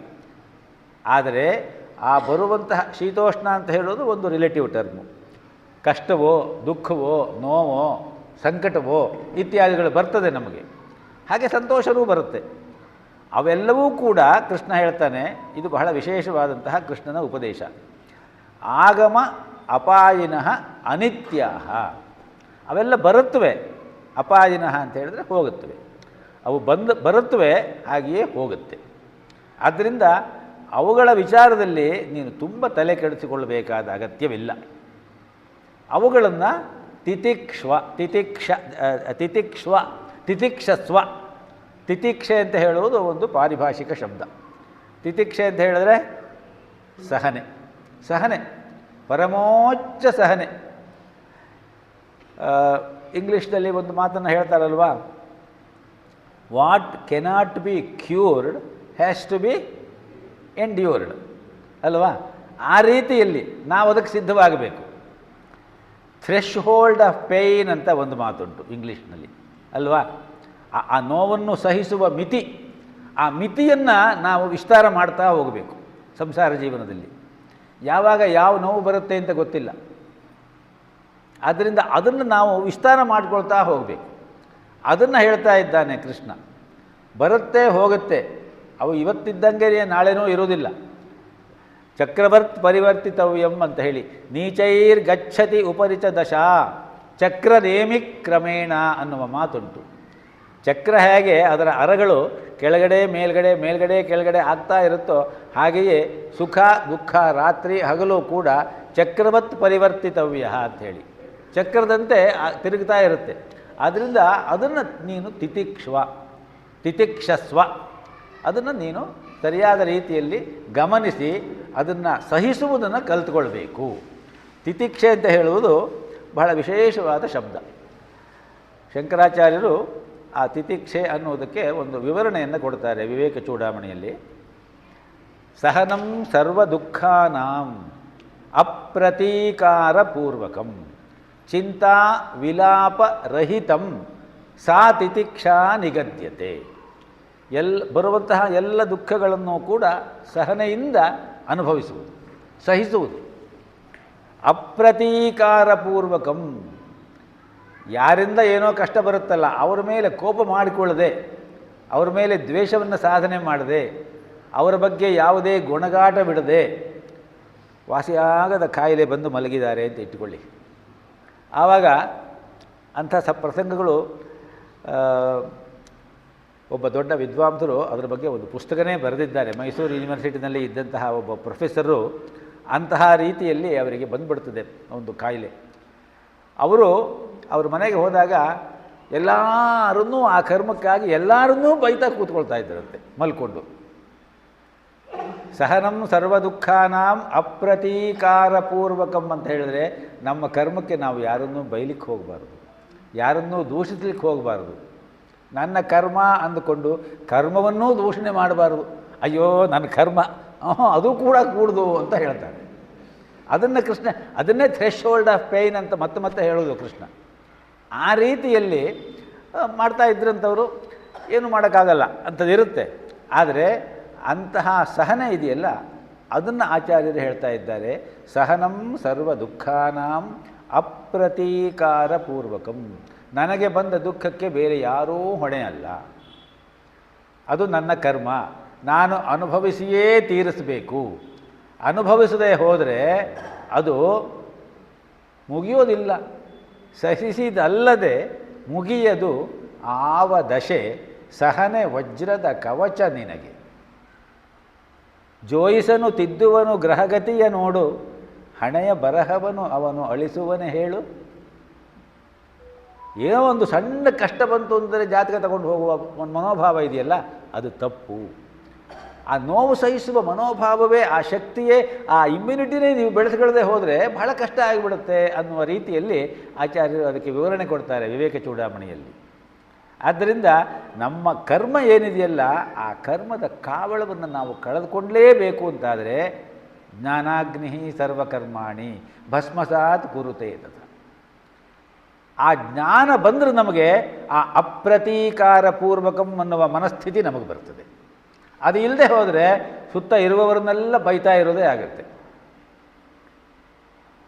ಅಪ್ರತೀಕಾರಪೂರ್ವಕಂ ಚಿಂತಾ ವಿಲಾಪರಹಿತಂ. ಚಿಂತೆನೂ ಮಾಡಬಾರದು, ವಿಲಾಪವನ್ನೂ ಮಾಡಬಾರದು. ಅದನ್ನು ತಿತಿಕ್ಷೆ ಅಂತ ಹೇಳ್ತಾರೆ. ಆ ತಿತಿಕ್ಷೆಯನ್ನು ನಾವು ಬೆಳೆಸ್ಕೊಳ್ಬೇಕು ಅಂತ ಕೃಷ್ಣ ನಮಗಿಲ್ಲಿ ಹೇಳ್ತಾ ಇದ್ದಾನೆ. ಮಿತಿಯ ನರಿತಾಶೆ ಸಮುಚಿತವ ಮರೆಯದ ಯತ್ನ ತೈತಿಕ್ಷೆ ಕಷ್ಟಾಂಶದ ಅಪರಿಹಾರ್ಯತೆಗೆ. ಕಷ್ಟಾಂಶದ ಅಪರಿಹಾರ್ಯತೆಗೆ ತೈತಿಕ್ಷೆ. ಮೃತಿಯ ಜೀವನ ಕಥೆಯ ಕೊನೆ ಅಲ್ಲವೆಂಬರಿವು. ಸಾವೇ ಕೊನೆಯದಲ್ಲ, ಇಷ್ಟೊತ್ತವರೆಗೆ ನಾವು ಹೇಳ್ಕೊಂಡಿದ್ದಲ್ಲ ಅದನ್ನೇ ಅಲ್ವೇ. ಯಾಕೆ ಆ ಮಂಕುತಿಮ್ಮನ ಕಗ್ಗವನ್ನು ಭಗವದ್ಗೀತೆ ಅಂತ ಹೇಳ್ತಾರೆ ಅಂದರೆ, 16 ಶ್ಲೋಕಗಳಲ್ಲಿ ಹೇಳುವುದನ್ನು ಒಂದು ಲೈನ್ನಲ್ಲಿ ಅವರು ನಮಗೆ ತೋರಿಸ್ಕೊಟ್ಬಿಡ್ತಾರೆ ಒಂದೊಂದು ಸಾರಿ. ಆಶೆ ಎದೃಚ್ಛಾ ಲಾಭ ಸಂತುಷ್ಟ ದ್ವಂದ್ವಾತೀತೋ ವಿಮತ್ಸರ ಅಂತ ಹೇಳಿ ಕೃಷ್ಣ ಹೇಳ್ತಾನೆ ಇಲ್ಲೇ ಮುಂದೆ. ಮಿತಿಯ ನರಿತ ಆಶೆ, ಆಸೆ ಇರಬೇಕು, ನಮ್ಮ ಮಿತಿ ಗೊತ್ತಿರಬೇಕು. I have not received anything what I wanted, but I have received everything I needed ಅಂತ ಹೇಳಿಬಿಟ್ಟು ಒಂದು ಪ್ರಾರ್ಥನೆಯ ಒಂದು ಇದುಂಟು. ನಾನು ಕೇಳಿದ್ದನ್ನೆಲ್ಲ ನಾನು ಪಡೀಲಿಕ್ಕೆ ಸಾಧ್ಯವಾಗಲಿಲ್ಲ, ಆದರೆ ನನಗೆ ಬೇಕಾಗಿದ್ದನ್ನೆಲ್ಲ ಭಗವಂತ ಕೊಟ್ಟ. ಅದು ಏನು ಕೊಡ್ತಾನೋ ಭಗವಂತ ಅದರಲ್ಲಿ ಸಂತೋಷ ಪಡುವಂತಹ ಮನೋಭಾವ, ತಿತಿಕ್ಷೆಯಲ್ಲಿ ಅದು ಸೇರುತ್ತೆ. ಮಿತಿಯ ನರಿತ ಆಸೆ ಸಮುಚಿತವ ಮರೆಯದ ಯತ್ನ. ಸಮ್ಯಕ್ ಉಚಿತ, ಔಚಿತ್ಯ ಮತ್ತು ಅನೌಚಿತ್ಯ ಅಂತ ಎರಡುಂಟು. ಯಾವ ಕೆಲಸ ಯಾವಾಗ ಎಲ್ಲಿ ಮಾಡಿದರೆ ಉಚಿತ, ಯಾವಾಗ ಯಾವ ಕೆಲಸ ಎಲ್ಲಿ ಮಾಡದೇ ಹೋದರೆ ಉಚಿತ, ಯಾವಾಗ ಎಲ್ಲಿ ಯಾವ ಕೆಲಸ ಮಾಡಿದ್ರೆ ಅನೌಚಿತ್ಯ, ಈ ಪರಿಜ್ಞಾನ ಇಟ್ಕೊಳ್ಬೇಕು. ತೈತಿಕ್ಷೆ ಕಷ್ಟಾಂಶದ ಅಪರಿಹಾರ್ಯತೆಗೆ. ಕಷ್ಟ ಬಂತು ಆವಾಗ ತಿತಿಕ್ಷೆ ಬೇಕು ನಮಗೆ. ಮೃತಿಯ ಜೀವನ ಕಥೆಯ ಕೊನೆ ಅಲ್ಲ ಎಂಬ ಅರಿವು. ಹಿಂದಿನ ಶ್ಲೋಕ ಹೇಳ್ತದ್ದು ಪೂರ್ತಿ ಅದನ್ನೇಯ. ನಮಗೆ ಈ ಜೀವನವೇ ಕೊನೆಯದಲ್ಲ, ಇನ್ನು ಎಷ್ಟು ಜೀವನ ನಾವು ದೇಹ ಧರಿಸಿ ಬರಬೇಕು. ಆ ರೀತಿಯಲ್ಲಿ ಹಿತಗಳಿವು ನರಮನಕ್ಕೆ ಕಾಣು ಅಂತ ಹೇಳ್ತಾರೆ ಅವರು. ಮನುಷ್ಯನ ಮನಸ್ಸಿಗೆ ಈ ಭಾವನೆಗಳೆಲ್ಲ, ಈ ಚಿಂತನೆಗಳೆಲ್ಲ ಹಿತವನ್ನು ತರುವಂತಹದ್ದು, ನಮಗೆ ಒಳಗಡೆಯಿಂದಲೇ ಒಂದು ಸಮಾಧಾನವನ್ನು ಕೊಡುವಂತಹದ್ದು. ಆ ರೀತಿಯಲ್ಲಿ ಮಾತ್ರಾಸ್ಪರ್ಶಾಸ್ತು ಕೌಂತೆಯ ಶೀತೋಷ್ಣ ಸುಖ ದುಃಖದಾಹ ಆಗಮಾಪಾಯಿನೋ ಅನಿತ್ಯಾಹ. ಆಗಮ ಅಪಾಯಿನ ಎರಡು ಪದ ಇದೆ ಅಲ್ಲಿ. ಆಗಮ ಅಪಾಯಿನ ಅಂದರೆ ಹೋಗುವುದು, ಹೇಗೆ ಬರುತ್ತೋ ಹಾಗೇ ಹೋಗುತ್ತೆ. ಅವೆಲ್ಲವೂ ಕೂಡ ಅನಿತ್ಯವಾದದ್ದು, ಕ್ಷಣಿಕವಾದದ್ದು, ಅಶಾಶ್ವತವಾದದ್ದು. ತಾನ್ ತಿತಿಕ್ಷಸ್ವ, ಹೇ ಭಾರತ, ಅವುಗಳನ್ನೆಲ್ಲ ನೀನು ಸಹನೆಯಿಂದ ಅದನ್ನು ಅನುಭವಿಸುವುದನ್ನೇ ಅಭ್ಯಾಸ ಮಾಡಿಕೋ ಅನ್ನುವ ಮಾತನ್ನು ಹೇಳ್ತಾ ಇದ್ದಾನೆ ಕೃಷ್ಣ. ಇದು ಈ ಶ್ಲೋಕನೂ ಹೇಳಿದ್ದೇನೆ ಅಲ್ವಾ ನಾನು. ಚಾಂಟಿಂಗ್ ಮಾಡೋದಕ್ಕೆ ಮುಂದಿನ 15ನೇ ಶ್ಲೋಕನೂ ಹೇಳಿದ್ದೆ ಅಂತ ಕಾಣುತ್ತೆ. ಇಲ್ವಾ, ಹೇಳಿಲ್ವಾ? ಹಾಗಾದರೆ ಅದನ್ನು ಹೇಳ್ಕೊಳ್ಳೋಣ. ಯಂ ಹಿನ ವ್ಯಥಯಂತ್ಯೇತೆ ಪುರುಷಂ ಪುರುಷರ್ಷಭ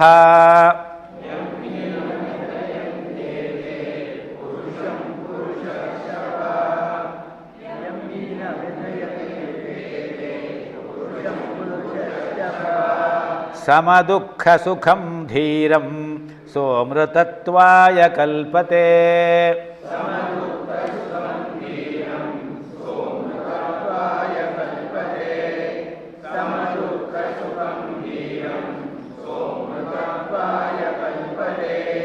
ಯಂ ಹಿ ನ ವ್ಯಥಯಂತ್ಯೇತೆ ಪುರುಷಂ ಪುರುಷರ್ಷಭ ಸಮದುಃಖ ಸುಖಂ ಧೀರಂ ಸೋಮೃತತ್ವಾಯ ಕಲ್ಪತೆ.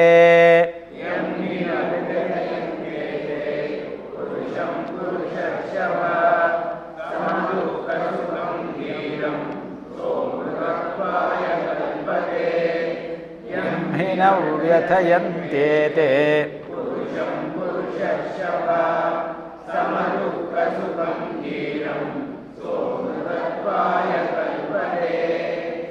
ನಾಸತೋ ವಿದ್ಯತೆ ಭಾವೋ ನಾಭಾವೋ ವಿದ್ಯತೆ ಸತಃ.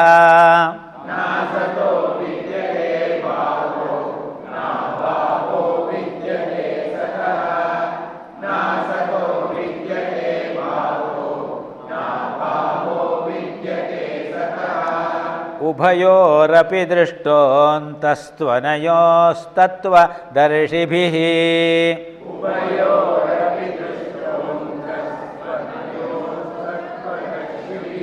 ಉಭಯೋರಪಿ ದೃಷ್ಟೋಂತಃ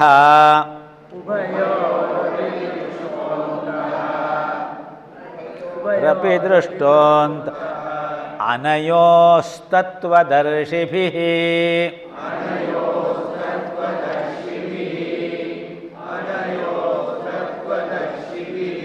ನಾಸತೋ ವಿದ್ಯತೆ ಭಾವೋ ನಾಭಾವೋ ವಿದ್ಯತೆ ಸತಃ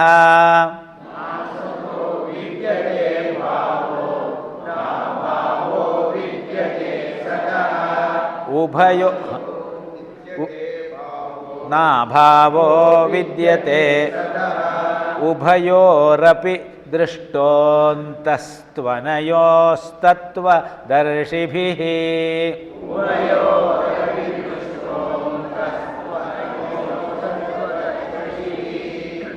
ಉಭಯೋರಪಿ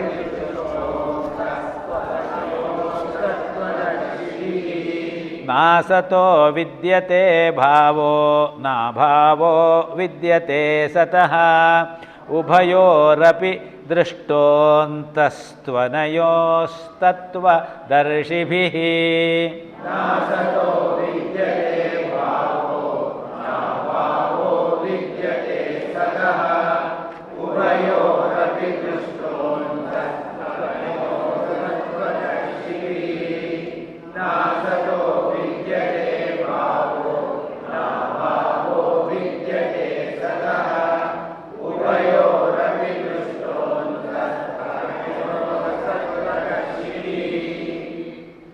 ಹದಿನೈದನೇ ಶ್ಲೋಕ. ಯಂ ಹಿ ನ ವ್ಯಥಯಂತಿ ಏತೆ ಪುರುಷಂ ಪುರುಷರ್ಷಭ ಸಮ ದುಃಖ ಸುಖಂ ಧೀರಂ ಸಹ ಅಮೃತತ್ವಾಯ ಕಲ್ಪತೆ. ಹಿ ಅಂತ ಒಂದು ಪದ ಇದೆ ಅಲ್ಲಿ. ಏಕೆಂದರೆ ಹಿಂದಿನ ಶ್ಲೋಕಕ್ಕೆ ಸಂಬಂಧವನ್ನು ಕಲ್ಪಿಸ್ತಾ ಇದ್ದಾನೆ. ಏಕೆಂದರೆ ಪುರುಷರ್ಷಭ, ಹೇ ಪುರುಷ ಶ್ರೇಷ್ಠನೇ, ಸಮ ದುಃಖ ಸುಖಂ, ಸುಖ ದುಃಖಗಳನ್ನು ಸಮನಾಗಿ ನೋಡುವ, ಯಂ ಯಾವ, ಧೀರಂ ಧೀರಂ ಧೀರ ಪುರುಷಂ ಪುರುಷನನ್ನು, ಏತೇ ಇವು ಇಂದ್ರಿಯ ಮತ್ತು ವಿಷಯಗಳ ಸಂಯೋಗ. ಮಾತ್ರ ಸ್ಪರ್ಶಾಸ್ತು ಕೌಂತೆಯ ಅಂತ ಹಿಂದಿನ ಶ್ಲೋಕ ಏನು ಹೇಳುತ್ತೋ ಅದನ್ನು ಇಲ್ಲಿ ಹೇಳ್ತಾ ಇದ್ದಾನೆ. ಏತೇ ಈ ಇಂದ್ರಿಯ ಮತ್ತು ವಿಷಯಗಳ ಸಂಪರ್ಕದ ಯಾವ ಒಂದು ಪರಿಕ್ರಮ ಉಂಟು, ಪ್ರಕ್ರಿಯೆ ಉಂಟು, ಅದನ್ನು ನವ್ಯಥಯಂತಿ ವ್ಯಥೆಗೊಳಿಸುವುದಿಲ್ಲ. ಸಹ ಅವನು ಆ ಮಟ್ಟಕ್ಕೆ ಅವನು ಮುಟ್ಟಿದ್ದಾದಲ್ಲಿ ಅಮೃತತ್ವಾಯ ಮೋಕ್ಷವನ್ನು ಪಡೆಯಲು ಕಲ್ಪತೆ ಯೋಗ್ಯನಾಗುತ್ತಾನೆ. ಸುಖ ದುಃಖಗಳನ್ನು ಸರಿಯಾದ ರೀತಿಯಲ್ಲಿ ನೋಡುವ ಹಂತವನ್ನು ಮುಟ್ಟಿ ತನ್ನ ಇಂದ್ರಿಯಗಳನ್ನೆಲ್ಲ ತನ್ನ ವಶದಲ್ಲಿಯೇ ಇಟ್ಟುಕೊಂಡು ಇಂದ್ರಿಯಗಳಿಂದ ನಡೆಯುವಂತಹ ಎಲ್ಲ ಕಾರ್ಯಗಳನ್ನು ಕೂಡ ಆತ್ಮವಶದಲ್ಲಿ ಯಾರು ಮಾಡ್ತಾರೋ ಅಂತಹವನ ಬುದ್ಧಿ ಸರಿಯಾದ ರೀತಿಯಲ್ಲಿ ಇರುತ್ತೆ ಅಂತ ಕೃಷ್ಣ 2ನೇ ಅಧ್ಯಾಯದಲ್ಲಿ ಮುಂದೆ ಹೇಳ್ತಾನೆ. ಆ ರೀತಿಯಲ್ಲಿ ಸುಖ ದುಃಖವನ್ನು ಸಮನಾಗಿ ನೋಡಬೇಕು. ಇಂದ್ರಿಯಗಳಿಂದ ನಾವು ಎಲ್ಲ ಸುಖವನ್ನು ಪಡ್ತೀವಿ, ದುಃಖವನ್ನು ಪಡಬೇಕಾಗುತ್ತೆ. ಒಂದು ಸುಖವನ್ನು ಪಟ್ಟರೆ ಆ ಸುಖದ ಹಿಂದೆ ಇನ್ನೊಂದು ದುಃಖ ಇದ್ದೇ ಇರುತ್ತೆ ಎನ್ನುವುದನ್ನು ಮನಸ್ಸಿನಲ್ಲಿ ತಂದುಕೊಂಡು ನಾವು ಸುಖ ಪಡುವಾಗ ಯೋಚನೆ ಮಾಡಬೇಕು. ನಾವು ಸುಖ ಪಡುವಾಗ ಯೋಚನೆ ಮಾಡೋದಿಲ್ಲ, ಆಲೋಚನೆಯೇ ಬರೋದಿಲ್ಲ, ನಮಗೆ ಸಿಕ್ತಲ್ಲ. ಆದರೆ ದುಃಖ ಬಂದಾಗ ಇದ್ಯಾಕೆ ನನಗೇ ಬಂತು ಅಂತ ಯೋಚನೆ ಮಾಡ್ತೀವಿ ನಾವು.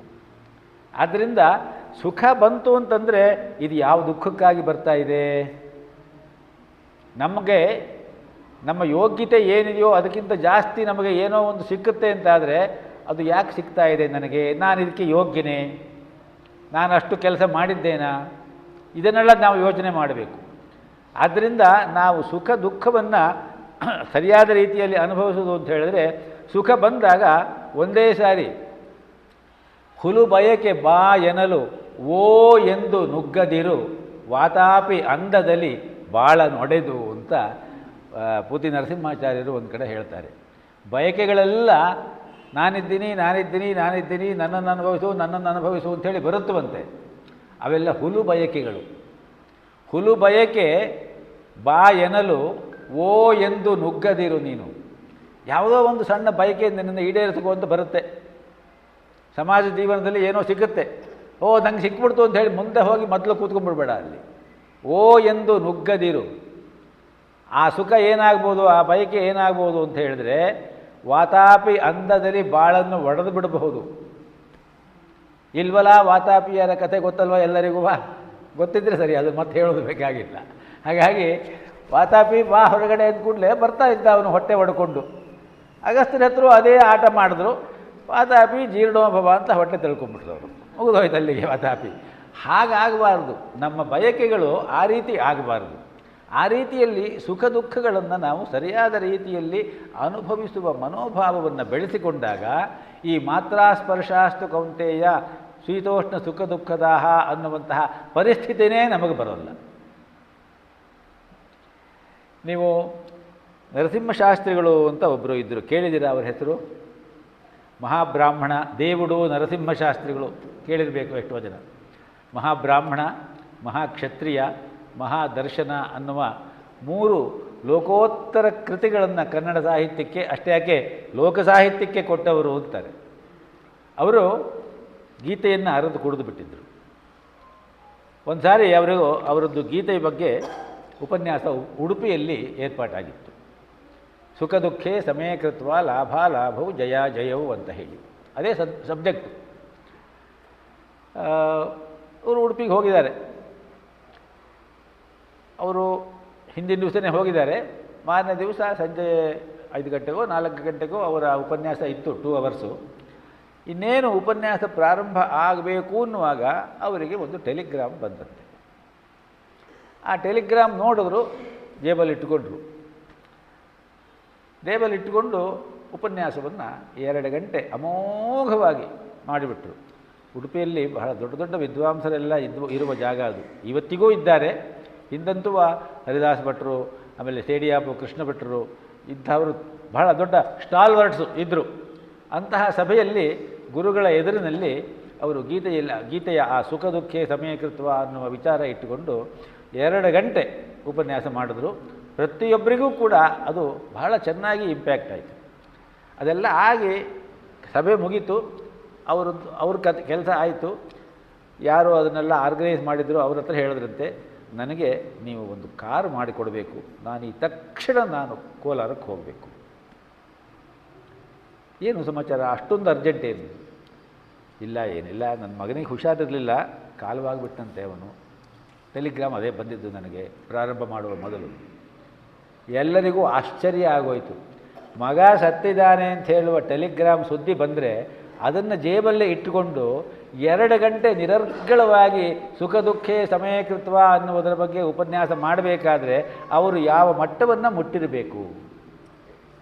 ಇದನ್ನು ಇಲ್ಲಿ ಹೇಳ್ತಾ ಇದ್ದಾರೆ, ಸಹ ಧೀರ, ಅಂತಹ ಧೀರ ಅಮೃತತ್ವಾಯ ಕಲ್ಪತೆ. ಅಂಥವನು ಅಮೃತತ್ವಕ್ಕೆ ಸರಿಯಾದ ರೀತಿಯಲ್ಲಿ ಸಲ್ಲುತ್ತಾನೆ. ಆ ರೀತಿಯಲ್ಲಿ ನಮಗೆ ಆ ಮನೋಭಾವ ಸಿದ್ಧಿ ಆಗಬೇಕು. ಅದು ಈ ಶ್ಲೋಕದ ಮೂಲಭಾವ. ನಾಸತೋ ವಿದ್ಯತೆ ಭಾವೋ, 16ನೇ ಶ್ಲೋಕ. ನ ಅಸತಃ ವಿದ್ಯತೆ ಭಾವ, ನ ಅಭಾವ ವಿದ್ಯತೆ ಸತಃ. ಉಭಯೋ ಅಪಿ ದೃಷ್ಟ ಅಂತಸ್ತು ಅನಯೋ ತತ್ವದರ್ಶಿಭಿ. ಅದನ್ನೇ ವಿಸ್ತಾರ ಮಾಡಿ ಅದನ್ನೇ ಮುಂದುವರಿಸಿ ಹೇಳ್ತಾ ಇದ್ದಾನೆ ಕೃಷ್ಣ. ಅಸದ್ವಸ್ತುವಿಗೆ ನ ಅಸತಃ, ಅಸತ್ತು ಮತ್ತು ಸತ್ತು ಅಂತ 2. ಇದೆಲ್ಲ ಇನ್ನು ಈ ಪಾರಿಭಾಷಿಕ ಶಬ್ದಗಳು ಸ್ವಲ್ಪ ಇನ್ನು ಶುರುವಾಗ್ತದೆ. ಅದರಿಂದ ಅದರ ಸಂಪೂರ್ಣವಾದಂತಹ ಒಂದು ಲಿಸ್ಟ್ ಇದೆ. ಅದನ್ನು ಬೇಕಾದರೆ ಒಂದು ದಿವಸ ನೋಡ್ಕೊಳ್ಳೋಣ. ಆ ಶಬ್ದ ಬಂದಾಗ ಎಷ್ಟು ಜ್ಞಾಪಕಕ್ಕೆ ಬರುತ್ತೋ ಅಷ್ಟು ನಮಗೆ ಎಷ್ಟು ಪ್ರಾಪ್ತಿಯೋ ಅಷ್ಟೇ ಪ್ರಾಪ್ತಿ ಅಲ್ಲವೇ? ಆ ರೀತಿಯಲ್ಲಿ ಸತ್ತು ಮತ್ತು ಅಸತ್ತು ಅಂತ ಹೇಳಿ 2. ಅಸತ್ತಿಗೆ ಯಾವತ್ತೂ ಕೂಡ ಅಸ್ತಿತ್ವ ಇಲ್ಲ. ನ ಅಸತಃ ವಿದ್ಯತೆ ಭಾವ. ಭಾವ ಅಂತ ಹೇಳಿದ್ರೆ ಇರುವಿಕೆ. ಯಾವುದಕ್ಕೆ? ಅಸತ್ತಿಗೆ. ಇಲ್ಲ ಅಂತ ಹೇಳುವ ಅಸತ್ತಿಗೆ ಇರುವಿಕೆ ಅನ್ನುವ ಅಸ್ತಿತ್ವ ಇಲ್ಲ. ನ ಅಭಾವೋ ವಿದ್ಯತೆ ಸತಃ. ಇದೆ ಅನ್ನುವಂತಹ ಆ ಸತ್ತಿಗೆ ಅಭಾವವೂ ಇಲ್ಲ. ಉಭಯೋ ಅಪಿ, ಇವೆರಡರನ್ನೂ ಕೂಡ ಸರಿಯಾದ ರೀತಿಯಲ್ಲಿ ವಿಚಾರ ಮಾಡಿ ತತ್ವದರ್ಶಿಗಳಾದವರು, ಅದರ ಅಂತರಂಗವನ್ನು ಸರಿಯಾಗಿ ನೋಡಿಕೊಂಡಿರ್ತಾರೆ. ಅಂತಹವರೇ ಪುನಃ ಹಿಂದಿನ ಶ್ಲೋಕದಲ್ಲಿ ಹೇಳಿದಂತೆ ಅಮೃತತ್ವಾಯ ಕಲ್ಪತೆ. ಸತ್ತು ಮತ್ತು ತತ್ತು, ಈ ಸತ್ಯ ಅಂತ ಹೇಳಿದರೆ ಏನು, ಈ ಸತ್ಯವನ್ನು ತಿಳಿಯುವುದು ಹೇಗೆ? ಸತ್ಯವೆಂಬುದೆಲ್ಲಿ ನಿನ್ನ ಅಂತರಂಗದೊಳೋ, ಸುತ್ತ ನೀನು ಅನುಭವಿಪ ಬಾಹ್ಯ ಚಿತ್ರದೊಳೋ ಅಂತ ಕೇಳ್ತಾರೆ ಡಿ ವಿ ಜಿಯವರು. ಸತ್ಯ ಅಂತ ಹೇಳೋದು ಎಲ್ಲಿದೆ? ನಿನ್ನ ಅಂತರಂಗದಲ್ಲಿದೆಯಾ, ಅಥವಾ ಹೊರಗಡೆ ನೀನು ನೋಡ್ತಾ ಇರುವಂತಹ ಸುತ್ತಮುತ್ತಲಿನ ಬಾಹ್ಯ ಚಿತ್ರಗಳಲ್ಲೇ ಇದೆಯಾ? ಸತ್ಯವೆಂಬುದೇನು ನಿನ್ನ ಅಂತರಂಗದೊಳೋ, ಅಥವಾ ಸುತ್ತ ನೀನು ಅನುಭವಿಪ ಬಾಹ್ಯ ಚಿತ್ರದೊಳು. ಅಂತರಂಗದಲ್ಲಿ ಒಂದು ಸತ್ಯ ಇದೆ. ಆ ಅಂತರಂಗದ ಸತ್ಯದ ಸಾಕ್ಷಿ ಸ್ವರೂಪದಲ್ಲಿ ನಮ್ಮ ಇಂದ್ರಿಯಗಳಿಂದ ಬಾಹ್ಯದಿಂದ ಬರುವಂತಹ ಎಲ್ಲ ಸುಖಗಳನ್ನು ನಾವು ಅನುಭವಿಸ್ತಾ ಇದ್ದೀವಿ. ಸುತ್ತ ನೀನು ಅನುಭವಿಪ ಬಾಹ್ಯ ಚಿತ್ರದೊಳು ಯುಕ್ತಿ, ಅವ್ರು ಹೇಳ್ತಾರೆ, ಯುಕ್ತಿಯಿಂದ ಒಂದನ್ನೊಂದಕ್ಕೆ ತೊಡಿಸಿ ಸರಿ ನೋಡೆ ತತ್ವದರ್ಶನ ಆಗ ನಿನಗೆ ಮಂಕುತಿ. ಒಳಗಡೆಯ ಸತ್ಯವನ್ನು, ಆ ಚೈತನ್ಯವನ್ನು ಜಾಗೃತಗೊಳಿಸಿಕೊಳ್ಳಬೇಕು. ಹೊರಗಡೆಯಿಂದ ಬರುವಂತಹ ಸುಖಗಳನ್ನು ಸರಿಯಾದ ರೀತಿಯಲ್ಲಿ ಅನುಭವಿಸಬೇಕು. ಇದಕ್ಕೆ ಅವರು ಬಹಳ ಸ್ಪಷ್ಟವಾಗಿ ಹೇಳ್ತಾರೆ. ಇದನ್ನು ತಿಳ್ಕೊಳ್ಳಲಿಕ್ಕೆ, ಇದರ ಅನುಭವ ಬರಲಿಕ್ಕೆ ನಮಗೆ ಕಾರಣ ಹೇಗೆ ಬರುತ್ತೆ ಅಂತ ಕೇಳಿದ್ರೆ, ಒಂದು ಅಂತಃ ಪ್ರಮಾಣ, ಇನ್ನೊಂದು ಬಹಿಷ್ಪ್ರಮಾಣ. ಒಳಗಡೆಗೆ ಒಂದು ಪ್ರಮಾಣ, ಹೊರಗಡೆಗೆ ಒಂದು ಪ್ರಮಾಣ. ಆ ಹೊರಗಡೆಯ ಪ್ರಮಾಣ ಯಾವುದು ಅಂತ ಕೇಳಿದ್ರೆ, ನಮ್ಮ ಇಂದ್ರಿಯಗಳು ಗ್ರಹಿಸುವಂತಹ ಎಷ್ಟೋ ವಿಚಾರಗಳು, ಶಾಸ್ತ್ರ, ಗುರು ಇವರುಗಳ ಉಪದೇಶದಿಂದ ಬರುವಂತಹ ಚಿಂತನೆಗಳು, ಇದು ಬಹಿಃಪ್ರಮಾಣ. ಆದರೆ ಅಂತಃಪ್ರಮಾಣ ಯಾವುದು ಅಂತ ಕೇಳಿದ್ರೆ ಸ್ವಾನುಭವ. ನಮ್ಮ ಅಂತರಂಗದಲ್ಲಿ ನಮ್ಮ ಒಳಗೆನೆಯ ತಾನೇ ತಾನಾಗಿ ನಮ್ಮ ಒಳಗೆ ಗೊತ್ತಾಗುವಂಥದ್ದು. ಈ ಸ್ವಾನುಭವ ಮನುಷ್ಯ ತನ್ನ ಅಂತರಂಗದಲ್ಲಿ ಕಂಡದ್ದು. ಆ ಸ್ವಾನುಭವದ ವಿಚಾರವಾಗಿಯೇ ಈ ಶ್ಲೋಕಗಳೆಲ್ಲ ಬರುವಂಥದ್ದು. ತನ್ನ ಎದೆಯ ಗವಿಯಲ್ಲಿ ತಾನೇ ಆಲಿಸಿದ್ದು. ಸ್ವಜ್ಞಪ್ತಿ ಶೋಧಿ ಮುನಿ ತಾನು ಮಂಕುತಿಮ್ಮ. ಮುನಿ ಯಾರು ಅಂತ ಕೇಳಿದ್ರೆ ತನ್ನ ಒಳಗಡೆಗಿದೆ, ಅದು ಕೇಳ್ತಾ ಇದೆ.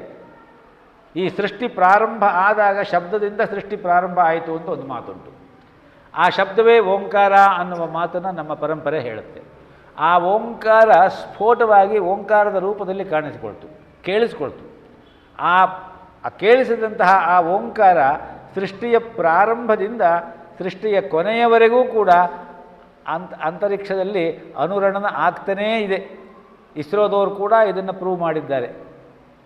ಸೊ ಅಂತಹ ಆ ಶಬ್ದದ ಧ್ವನಿಯನ್ನು ಯೋಗಿಯಾದವನು ಒಳಗಡೆಗೆ ಕೇಳಿಸ್ಕೊಳ್ತಾನೆ.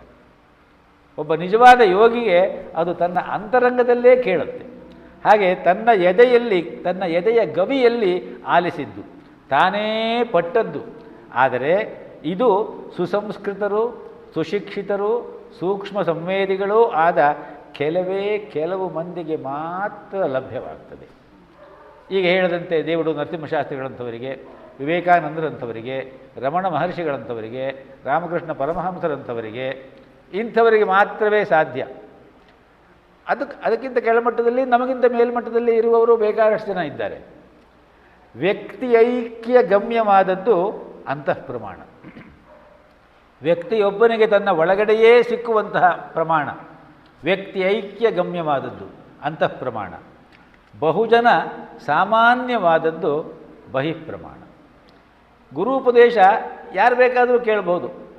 ಯಾವುದೋ ಒಂದು ಒಳ್ಳೆಯ ಪ್ರವಚನ ನಡೀತಾ ಇದೆ, ಗುರುಗಳು ಏನೋ ಉಪದೇಶ ಮಾಡ್ತಾ ಇದ್ದಾರೆ ಅಂದರೆ ನಾವು ಹೋಗಿ ಕೂತ್ಕೊಂಡ್ರೆ ನಮ್ಮ ಕಿವಿಗೂ ಬೀಳುತ್ತೆ. ಅದು ಎಷ್ಟು ಒಳಗಡೆಗೆ ಹೋಗಿ ಅದು ಕೆಲಸ ಮಾಡಿ ಆ ಒಳಗಡೆಯ ಚೈತನ್ಯವನ್ನು ಎಬ್ಬಿಸುತ್ತೆ ಅಂತ ಹೇಳುವುದು ನಮ್ಮ ಸಂಸ್ಕಾರದ ಮೇಲೆ ಹೋಗುತ್ತೆ. ಇದು ಪುನಃ ಹಿಂದಿನ ಶ್ಲೋಕ ಅಲ್ಲ, ಅದರ ಹಿಂದಿನ ಶ್ಲೋಕದಲ್ಲಿ ಹೇಳದಂತೆ ನಮ್ಮ ಕರ್ಮಗಳೆಲ್ಲ ಸಂಸ್ಕಾರ ರೂಪದಲ್ಲಿ ಇರ್ತದೆ. ಆ ಸಂಸ್ಕಾರಗಳೇ ವಾಸನಾ ರೂಪದಲ್ಲಿ ಕೆಲಸ ಮಾಡ್ತದೆ. ಆ ವಾಸನೆಗಳ ರೂಪದಲ್ಲಿ ಕೆಲಸ ಮಾಡುವ ಆ ಒಂದು ಪರಿ ಈಗ ನಾವು ಮಾಡ್ತಾ ಇರುವಂತಹ ಕೆಲಸವನ್ನು ತೋರಿಸುತ್ತೆ. ನಾವೀಗ ಒಳ್ಳೆ ಕೆಲಸ ಮಾಡ್ತಾ ಇದ್ದರೆ ಅದಕ್ಕೆ ಆ ಹಿಂದಿನ ಸಂಸ್ಕಾರದ ಆ ವಾಸನೆಯೇ ಕಾರಣ. ಆ ರೀತಿಯಲ್ಲಿ ಆದ್ದರಿಂದ ಅದು ಬಹಿಃಪ್ರಮಾಣ ಅಂತಃಪ್ರಮಾಣ ಎರಡು. ಸತ್ಯ ದರ್ಶನ ಅಂತ ಹೇಳುವುದು ಒಂದು ಏಕ ಕ್ಷಣದ ಘಟನೆಯಲ್ಲ. ಕಾಲಾನುಕ್ರಮದಲ್ಲಿ ಆಗುವಂತಹ ವಿಚಾರ. ಆದ್ದರಿಂದ ಸತ್ತು ಅಸತ್ತು ಅಂತ ಬಂದ ಕೂಡಲೇ ಇದೆಲ್ಲ ನಮಗೆ ಬೇಡಪ್ಪ, ಇದೆಲ್ಲ ನಮಗೆ ಆಗೋದಿಲ್ಲ ಅಂತ ನಾವು ಬಿಡಬಾರ್ದು. ಏಕಕ್ಷಣದಲ್ಲಿ ಆಗುವಂತಹ ಘಟನೆ ಅಲ್ಲ ಅದು, ಕಾಲಾನುಕ್ರಮದಲ್ಲಿ ಆಗುವಂತಹ ಘಟನೆ.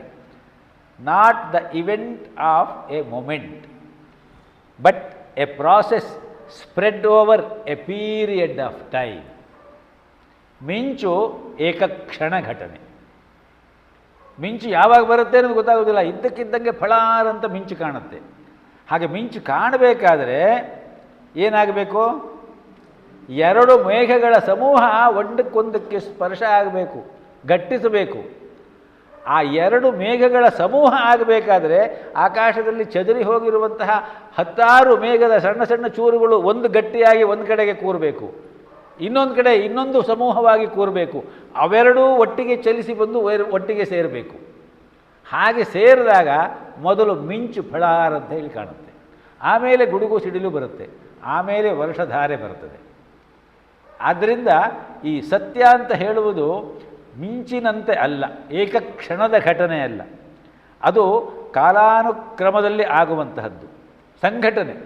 ಅದೇ ರೀತಿ ಜ್ಞಾನಾರ್ಜನೆ ಅಂತ ಹೇಳುವುದು ಕೂಡ ಕಾಲಾನುಕ್ರಮದಲ್ಲಿ ಮೇಘಗಳ ಸಂವಹನದಂತೆ ಸೇರ್ತಾ ಸೇರ್ತಾ ಸೇರ್ತಾ ಸೇರ್ತಾ ಹೋಗಬೇಕಾದದ್ದು. ಒಂದು ಶ್ಲೋಕ ಓದಿದ ಕೂಡಲೇ ಭಗವದ್ಗೀತೆಗೆ ಸಂಪೂರ್ಣ ಚಿಂತನೆ ಬಂತು, ನಾನು ಸ್ಥಿತಧೀರ್ ಮುನಿರುಚ್ಯತೆ ಅಂಥೇಳಿ ನಾನು ಸ್ಥಿತಪ್ರಜ್ಞನಾಗಿಬಿಟ್ಟೆ ಅನ್ನುವಂತಹ ಭಾವನೆ ನಮಗೆ ಬರಬಾರ್ದು. ಆ 18 ಸ್ಥಿತಪ್ರಜ್ಞತೆಯ ಆ ಶ್ಲೋಕಗಳನ್ನು ಹೇಳಿಕೊಂಡರೂ ಕೂಡ ನಮಗೆ ಸ್ಥಿತಪ್ರಜ್ಞೆ ಬರುತ್ತೆ ಅಂತ ಗ್ಯಾರಂಟಿ ಇಲ್ಲ. ಆದ್ದರಿಂದ ಅದು ಮೇಘ ಸಮುದಾಯದಂತೆ, ಮಿಂಚಿನಂತಲ್ಲ. ಅದಕ್ಕೆ ಆದಿ, ಮಧ್ಯ, ಅಂತ್ಯ ಈ ಮೂರೂ ಇದೆ. ಈ ಮೂರು ಯಾವುದು? ಈ ಮೂರೂ ಘಟನೆಗಳು ಉಂಟು. ವೇದಶಾಸ್ತ್ರಗಳು ಬಹಿಃಪ್ರಮಾಣಗಳು, ಅದಕ್ಕೆ ಆದಿ. ಅದೇ ವೇದಶಾಸ್ತ್ರಗಳು ಅಂದರೆ ಗೀತೆ. 4 ಪ್ರಮಾಣಗಳಿದೆ ಸತ್ಯವನ್ನು ತಿಳಿಲಿಕ್ಕೆ. ಯಾವ್ಯಾವುದು ಅಂತ ಕೇಳಿದ್ರೆ ಉಪಮಾನ, ಆಮೇಲೆ ಅರ್ಥಾಪತ್ತಿ, ಅನುಪಲಬ್ಧಿ ಮತ್ತು ಶಬ್ದ. ಇದರಲ್ಲಿ ಶಬ್ದ ಅಂತ ಹೇಳುವುದೇ ವೇದ, ವೇದ ಅಂತ ಹೇಳುವುದೇ ಶಾಸ್ತ್ರ. ವೇದ ಅಂತ ಹೇಳಿದ್ರೆ ಶಾಸ್ತ್ರ ಅಷ್ಟೇ. ವೇದ ಅಂದರೆ ವಿದಿಲ್ರ ಜ್ಞಾನೇ ಅನ್ನುವಂತಹ ಆ ಧಾತುವಿನಿಂದ ವೇದ ಅನ್ನುವ ಪದ ಹುಟ್ಟಿದೆ. ವೇದ ಅಂತ ಹೇಳಿದ ಕೂಡಲೇ ಏನೋ ಅರ್ಥ ಗೊತ್ತಿಲ್ಲದೆ ಇರುವ ಮಂತ್ರ ಹೇಳ್ತಾರಲ್ಲ, ಅದು ಮಾತ್ರ ವೇದ ಅಂತ ಯಾರು ತಪ್ಪು ಅಭಿಪ್ರಾಯ ಮಾಡಿಕೊಳ್ಬಾರ್ದು. ಇದೆಲ್ಲವೂ ವೇದವೇ, ಇವೆಲ್ಲವೂ ಜ್ಞಾನವೇ. ಈ ಜ್ಞಾನ ಇದೆಯಲ್ಲ, ಇದು ಆದಿ. ಇದು ಆದಿ ಆದಮೇಲೆ ಇದರ ಅನುಸಂಧಾನ, ತದನುಸಂಧಾನ ಮಧ್ಯದ್ದು. ಹೀಗೆ ಆದಿ, ಮಧ್ಯ, ಅಂತ್ಯ 3 ಇದೆ. ಅದರ ಅನುಸಂಧಾನ ಮಧ್ಯದ್ದು. ತದನುರೂಪವಾದ ಅಂತಃ ಪ್ರಮಾಣ, ಅದರ ಅನುಭವ ನಮಗೆ ಒಳಗಡೆಗೆ ಬಂದರೆ ಅದು ಕೊನೆ ಹಂತ. ಆತ್ಮ ಇದೆ ಅಂತ ಹೇಳುವುದು ನಮ್ಮ ಒಳಗಡೆಗೆ ಬರಬೇಕು.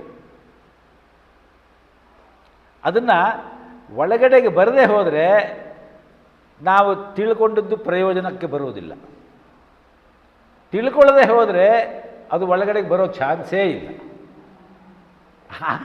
ಇದನ್ನು ನಾವು ತಿಳ್ಕೊಂಡು ನಮ್ಮ ಅಧ್ಯಯನವನ್ನು ನಾವು ಮಾಡಬೇಕು. ಆ ರೀತಿಯಲ್ಲಿ ಇದನ್ನು ಸತ್ಯವನ್ನು ಕಾಣುವ ಪರಿಯನ್ನು ಅವರು ಹೇಳ್ತಾರೆ. ನಾವೀಗ ಎಷ್ಟೋ ವಿಚಾರಗಳು ನಮಗೆ ಬರ್ತದೆ, ಆ ಬಂದಿದ್ದೆಲ್ಲ ನಮ್ಮ ಅನುಭವಕ್ಕೆ ಸಂಪೂರ್ಣ ಸಿಕ್ತು ಅಂತ ಆಗೋದಿಲ್ಲ. ಆ ರೀತಿಯಲ್ಲಿ ಮೊದಲು ಗುರುಪದೇಶ, ಅದಾದ ಮೇಲೆ ಗುರುಗಳ ಉಪದೇಶವನ್ನು ಮನನ ಮಾಡುವುದು, ಮನನ ಮಾಡಿದ ಮೇಲೆ ಅದನ್ನು ಅನುಸಂಧಾನದಲ್ಲಿ ಇಟ್ಟುಕೊಳ್ಳುವುದು, ಅನುಸಂಧಾನ ಆದಮೇಲೆ ಅದನ್ನು ಧ್ಯಾನದಲ್ಲಿ ತಂದುಕೊಳ್ಳುವುದು, ಧ್ಯಾನದಲ್ಲಿ ತಂದು ಮುಂದೆ ಸಮಾಧಿಗೆ ಹೋಗಲಿಕ್ಕೆ ಸಾಧ್ಯವಾದರೆ ಹೋಗುವುದು. ಹೀಗೆ ಹಂತ ಹಂತವಾಗಿ ಈ ಜ್ಞಾನಾರ್ಜನೆ ಆಗಬೇಕು. ಈ ಸತ್ ಅಂತ ಹೇಳುವ ಆ ಶಬ್ದ ಇದೆಯಲ್ಲ, ಅದು ಈ ರೀತಿಯಲ್ಲಿ ಅದರ ವಿವರಣೆ ತುಂಬ ಬಯಸುತ್ತೆ. ಸಿಂಪಲ್ಲಾಗಿ ಹೇಳಿದ್ದೀನಿ ನಾನು ಅಷ್ಟೇ. ಈ ಶ್ಲೋಕವನ್ನು ಮುಂದಿನ ವಾರ ಹೇಳ್ಕೊಳ್ಳೋಣ. ನಮಗೆ ಮೇಡಮ್ ಒಂದು ವಿಚಾರ ಕೇಳಿದ್ರು, ಹೇಳಬೇಕು ಅಂತ ಹೇಳಿಬಿಟ್ಟು ಭೂತರಾಜನ ಬಗ್ಗೆ ನಮಗೆ ಸ್ವಲ್ಪ ತಿಳ್ಕೊಳ್ಳಿಕ್ಕೆ ಕೊಡಿ ಅಂತ ಕೇಳಿದರು. ಈ ಭೂತರಾಜ ಅಂತ ಒಂದು ಹಿಂದ್ಗಡೆ ಹೊರಗಡೆಗಿದೆ, ನಿಮಗೆಲ್ಲ ಗೊತ್ತಿರಬಹುದು ಅಂತ ಅಂದ್ಕೊಳ್ತೀನಿ. ಈ ಭೂತರಾಜ ಯಾರು? ಈ ಭೂತರಾಜನ್ನು ಯಾಕೆ ಇಡ್ತಾರೆ? ಸಾಮಾನ್ಯವಾಗಿ ಎಲ್ಲ ಕಡೆನೂ ಭೂತರಾಜ ಇರುವುದಿಲ್ಲ. ತುಂಬ ಸಂಪ್ರದಾಯಸ್ಥರ ಮನೆಯ ಬಾಗಿಲಿಗೆ ಈ ಭೂತರಾಜನ ಚಿತ್ರ ಹಾಕಿರ್ತಾರೆ. ಇದರ ಹಿಂದೆ ಒಂದು ಸಣ್ಣ ಐತಿಹ್ಯ ಇದೆ. ಇದು ವಾದಿರಾಜ ಕಲಾಭವನ ಅಲ್ವಾ? ವಾದಿರಾಜರು ಮಧ್ವಾಚಾರ್ಯರ ಪರಂಪರೆಯಲ್ಲಿ ಮಧ್ವರ ನಂತರ ಬಂದಂತಹ ಒಬ್ಬ ದೊಡ್ಡ ವಿದ್ವಾಂಸರು, ಜ್ಞಾನಿಗಳು ಹಾಗೂ ತತ್ವದರ್ಶಿಗಳು, ಜೊತೆಗೆ ಅಷ್ಟೇ ಮಟ್ಟದ ವಾಗ್ಗೇಯಕಾರರು. ಬಹಳ ಸುಂದರವಾದಂತಹ ಗೀತೆಗಳನ್ನು ರಚಿಸಿದ್ದಾರೆ ಅವರು. ಹಯಗ್ರೀವ ಅನ್ನುವಂತಹ ಅಂಕಿತ ನಾಮದಲ್ಲಿ ವಾದಿರಾಜರ ಕೀರ್ತನೆಗಳನ್ನು ನೀವು ನೋಡಬಹುದು. ಈ ವಾದಿರಾಜರ ಶಿಷ್ಯ ಒಬ್ಬ ಇದ್ದಂತೆ, ನಾರಾಯಣಾಚಾರ್ಯ ಅಂತ ಹೇಳಿ. ಇದು ಉಡುಪಿಯ ಹತ್ತಿರ ನೇರಳೆ ಎನ್ನುವಂತಹ ಒಂದು ಗ್ರಾಮದಲ್ಲಿ ಇದು ಕಥೆ ನಡೆಯುತ್ತೆ ಅಂತ ಹೇಳ್ತಾರೆ. ಬಹಳ ಆತ್ಮೀಯ ಶಿಷ್ಯ, ಗುರುವಿನಲ್ಲಿ ಭಕ್ತಿ ಇತ್ತು ಅವರಿಗೆ. ಏನಾಗುತ್ತೆ, ಒಂದು ಸಂದರ್ಭದಲ್ಲಿ ಗುರುವಿನ ಯಾವುದೋ ಒಂದು ಚರ್ಯೆಯನ್ನು ಪರೀಕ್ಷೆ ಮಾಡುವುದಕ್ಕೆ ಉದ್ಯುಕ್ತರಾಗಿ ಬಿಡ್ತಾರೆ. ಆ ಶಿಷ್ಯ ಗುರುವನ್ನು ಪರೀಕ್ಷೆ ಮಾಡುವ ಹಂತಕ್ಕೆ ಹೋಗಬಾರದು ಯಾವ ಶಿಷ್ಯನೂ ಕೂಡ. ಇವತ್ತು ದ್ವಾದಶಿ, ಆದ್ದರಿಂದ ಹೇಳ್ತಾ ಇದ್ದೀನಿ, ಮಾಧ್ವ ಪರಂಪರೆಯಲ್ಲಿ ಪಾರಣೆ ಅಂತ ಹೇಳುವುದು ಬಹಳ ವಿಶೇಷ. ಈ ಪಾರಣೆ ಮಾಡ್ತಾರೆ ವಾದಿರಾಜರು ದ್ವಾದಶಿಯ ದಿವಸ. ಆದರೆ ಅವರು ಪೂಜೆ ಮಾಡಿರೋದಿಲ್ಲ ಕಾರಣಾಂತರದಿಂದ. ಕಾರಣ ಏನು ಅಂದರೆ, ವ್ಯಾಸರಾಜರು ಬಂದಿರ್ತಾರೆ ಆವತ್ತಲ್ಲಿ. ವ್ಯಾಸರಾಜರ ಸಮಕಾಲೀನರು ವಾದಿರಾಜರು, 14-15ನೇ ಶತಮಾನದ ಆ ಮಧ್ಯದ ಅವಧಿಯಲ್ಲೇ ಇದ್ದವರು. ವ್ಯಾಸರಾಜರಿಗೆಲ್ಲ ಪಾರಣೆಗೆ ಟೈಮ್ ಆಯಿತು ಅಂತ ಹೇಳಿ ಕಳಿಸಿಬಿಡ್ತಾರೆ. ವಾದಿರಾಜರು ಇನ್ನೂ ಅವರಿಗೆ ಪೂಜೆನೇ ಆಗಿರೋದಿಲ್ಲ. ಆದರೆ ವಾದಿರಾಜರನ್ನು ಕಾಯಿಸಬಾರ್ದಲ್ಲ, ಆದ್ದರಿಂದ ಅವರು ಹೋಗಿ ಪಾರಣೆ ಮಾಡಿ ದ್ವಾದಶಿ ಊಟ ಮಾಡಿಬಿಡ್ತಾರಂತೆ, ಪೂಜೆ ಇಲ್ಲದೆ. ನಾರಾಯಣಾಚಾರ್ಯರಿಗೆ ಅನುಮಾನ ಬರುತ್ತೆ, ಇದೇನಿದು ಗುರುಗಳು ಪೂಜೆನೇ ಮಾಡಲಿಲ್ಲ, ಇವತ್ತು ಪಾರಣೆ ಮಾಡಿಬಿಟ್ರಲ್ಲ ಅಂತ ಹೇಳಿ. ಪಾರಣೆ ಆದಮೇಲೆ ವ್ಯಾಸರಾಜರು ವಿಶ್ರಾಂತಿಗೆ ಹೋದರು. ಇವರು ವಾದಿರಾಜರು ತರಾತುರಿಯಲ್ಲಿ ಕಾಡಿನ ಕಡೆಗೆ ಹೋದ್ರಂತೆ. ನಾರಾಯಣಾಚಾರ್ಯರು ಅವರನ್ನ ಹಿಂಬಾಲಿಸಿ ಹೋಗ್ತಾರೆ. ಕಾಡಿಗೆ ಹೋಗಿಬಿಟ್ಟು ತಮ್ಮ ಯೋಗ ಶಕ್ತಿಯಿಂದ ತಾವು ತಿಂದಂತಹ ಎಲ್ಲ ಆಹಾರವನ್ನು ಇಂಟ್ಯಾಕ್ಟಾಗಿ, ಒಂದು ಬಾಳೆ ಎಲೆ, ಅಲ್ಲೇ ಯಾವುದೋ ಒಂದು ಬಾಳೆ ಮರವೋ ಏನೋ ಇತ್ತಂತೆ, ಇಂಟ್ಯಾಕ್ಟಾಗಿ ಎಲ್ಲ ಬೇರೆ ಬೇರೆ ಅದು ಹೇಗೆ ಶುದ್ಧವಾಗಿ ಅದು ಅಡುಗೆ ತಯಾರಾದಾಗ ಹೇಗಿತ್ತೋ ಹಾಗೆ ಎಲ್ಲವುದನ್ನು ತೆಗೆದು ಅಲ್ಲಿಟ್ಟರಂತೆ. ಇಟ್ಬಿಟ್ಟು ಹೋಗಿ ಸ್ನಾನ ಮಾಡಿದ್ರಂತೆ. ಸ್ನಾನ ಮಾಡಿ ನದಿಯಲ್ಲೇ ಅವರು ಸಂಕಲ್ಪದಿಂದ ಪೂಜೆ ಮಾಡಿದ್ರಂತೆ. ಪೂಜೆ ಮಾಡಿಕೊಂಡು ಬಂದು ಆ ಊಟವನ್ನು ಮತ್ತೆ ಮಾಡಿದ್ರಂತೆ. ಉಂಡು ಉಪವಾಸಿ ಬಳಸಿ ಬ್ರಹ್ಮಚಾರಿ ಅಂತ ಒಂದು ಮಾತುಂಟು.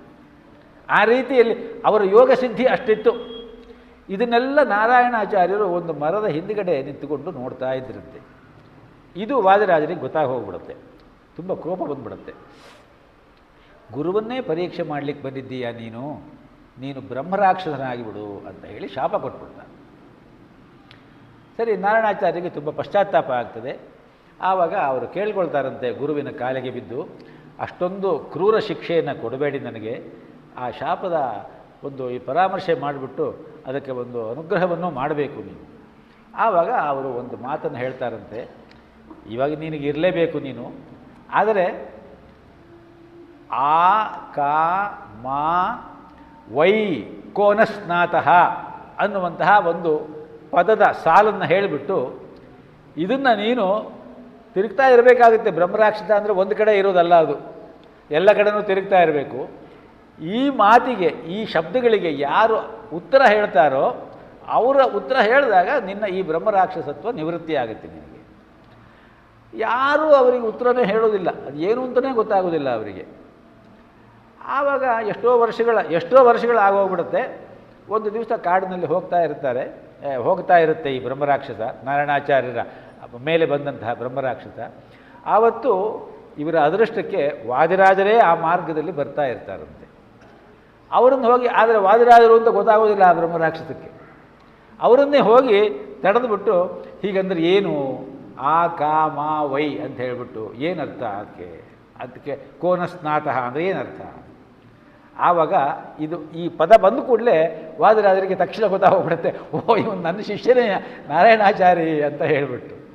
ಆವಾಗ ಅವರು ಹೇಳ್ತಾರಂತೆ, ಆಷಾಢ ಮಾಸ, ಕಾರ್ತಿಕ ಮಾಸ, ಮಾಘ ಮಾಸ, ವೈಶಾಖ ಮಾಸದಲ್ಲಿ ಯಾರು ನದಿಯಲ್ಲಿ ಬೆಳಗ್ಗೆ ಸ್ನಾನ ಮಾಡುವುದಿಲ್ಲವೋ ಅವರು ಶುದ್ಧರಾಗುವುದಿಲ್ಲ ಅನ್ನುವಂತಹ ಮಾತನ್ನು ಆ ಅಕ್ಷರಗಳು ತೋರಿಸುತ್ತೆ.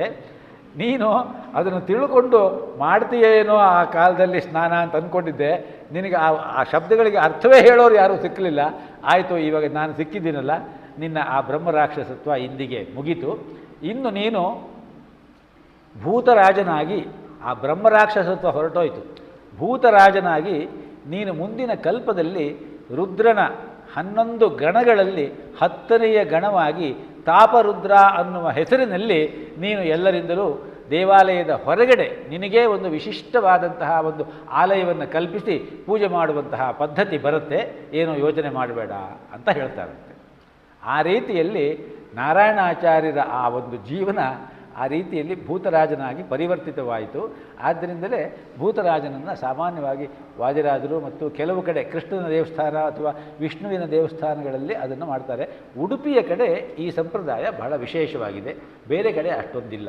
ಅದು ಭೂತರಾಜನ ಕಥೆ ಅಂತ ಹೇಳ್ತಾರೆ. ಸೊ ಮುಗಿಸೋಣ ಅಲ್ವಾ? ಓಂ ಪೂರ್ಣಮದಃ ಪೂರ್ಣಮಿದಂ ಪೂರ್ಣಾತ್ ಪೂರ್ಣಮುದಚ್ಯತೆ ಪೂರ್ಣಸ್ಯ ಪೂರ್ಣಮಾದಾಯ ಪೂರ್ಣಮೇವಾವಶಿಷ್ಯತೆ. ಓಂ ಶಾಂತಿ ಶಾಂತಿ ಶಾಂತಿ. ಹರಿ ಓಂ. ಶ್ರೀಕೃಷ್ಣಾರ್ಪಣಮಸ್ತು.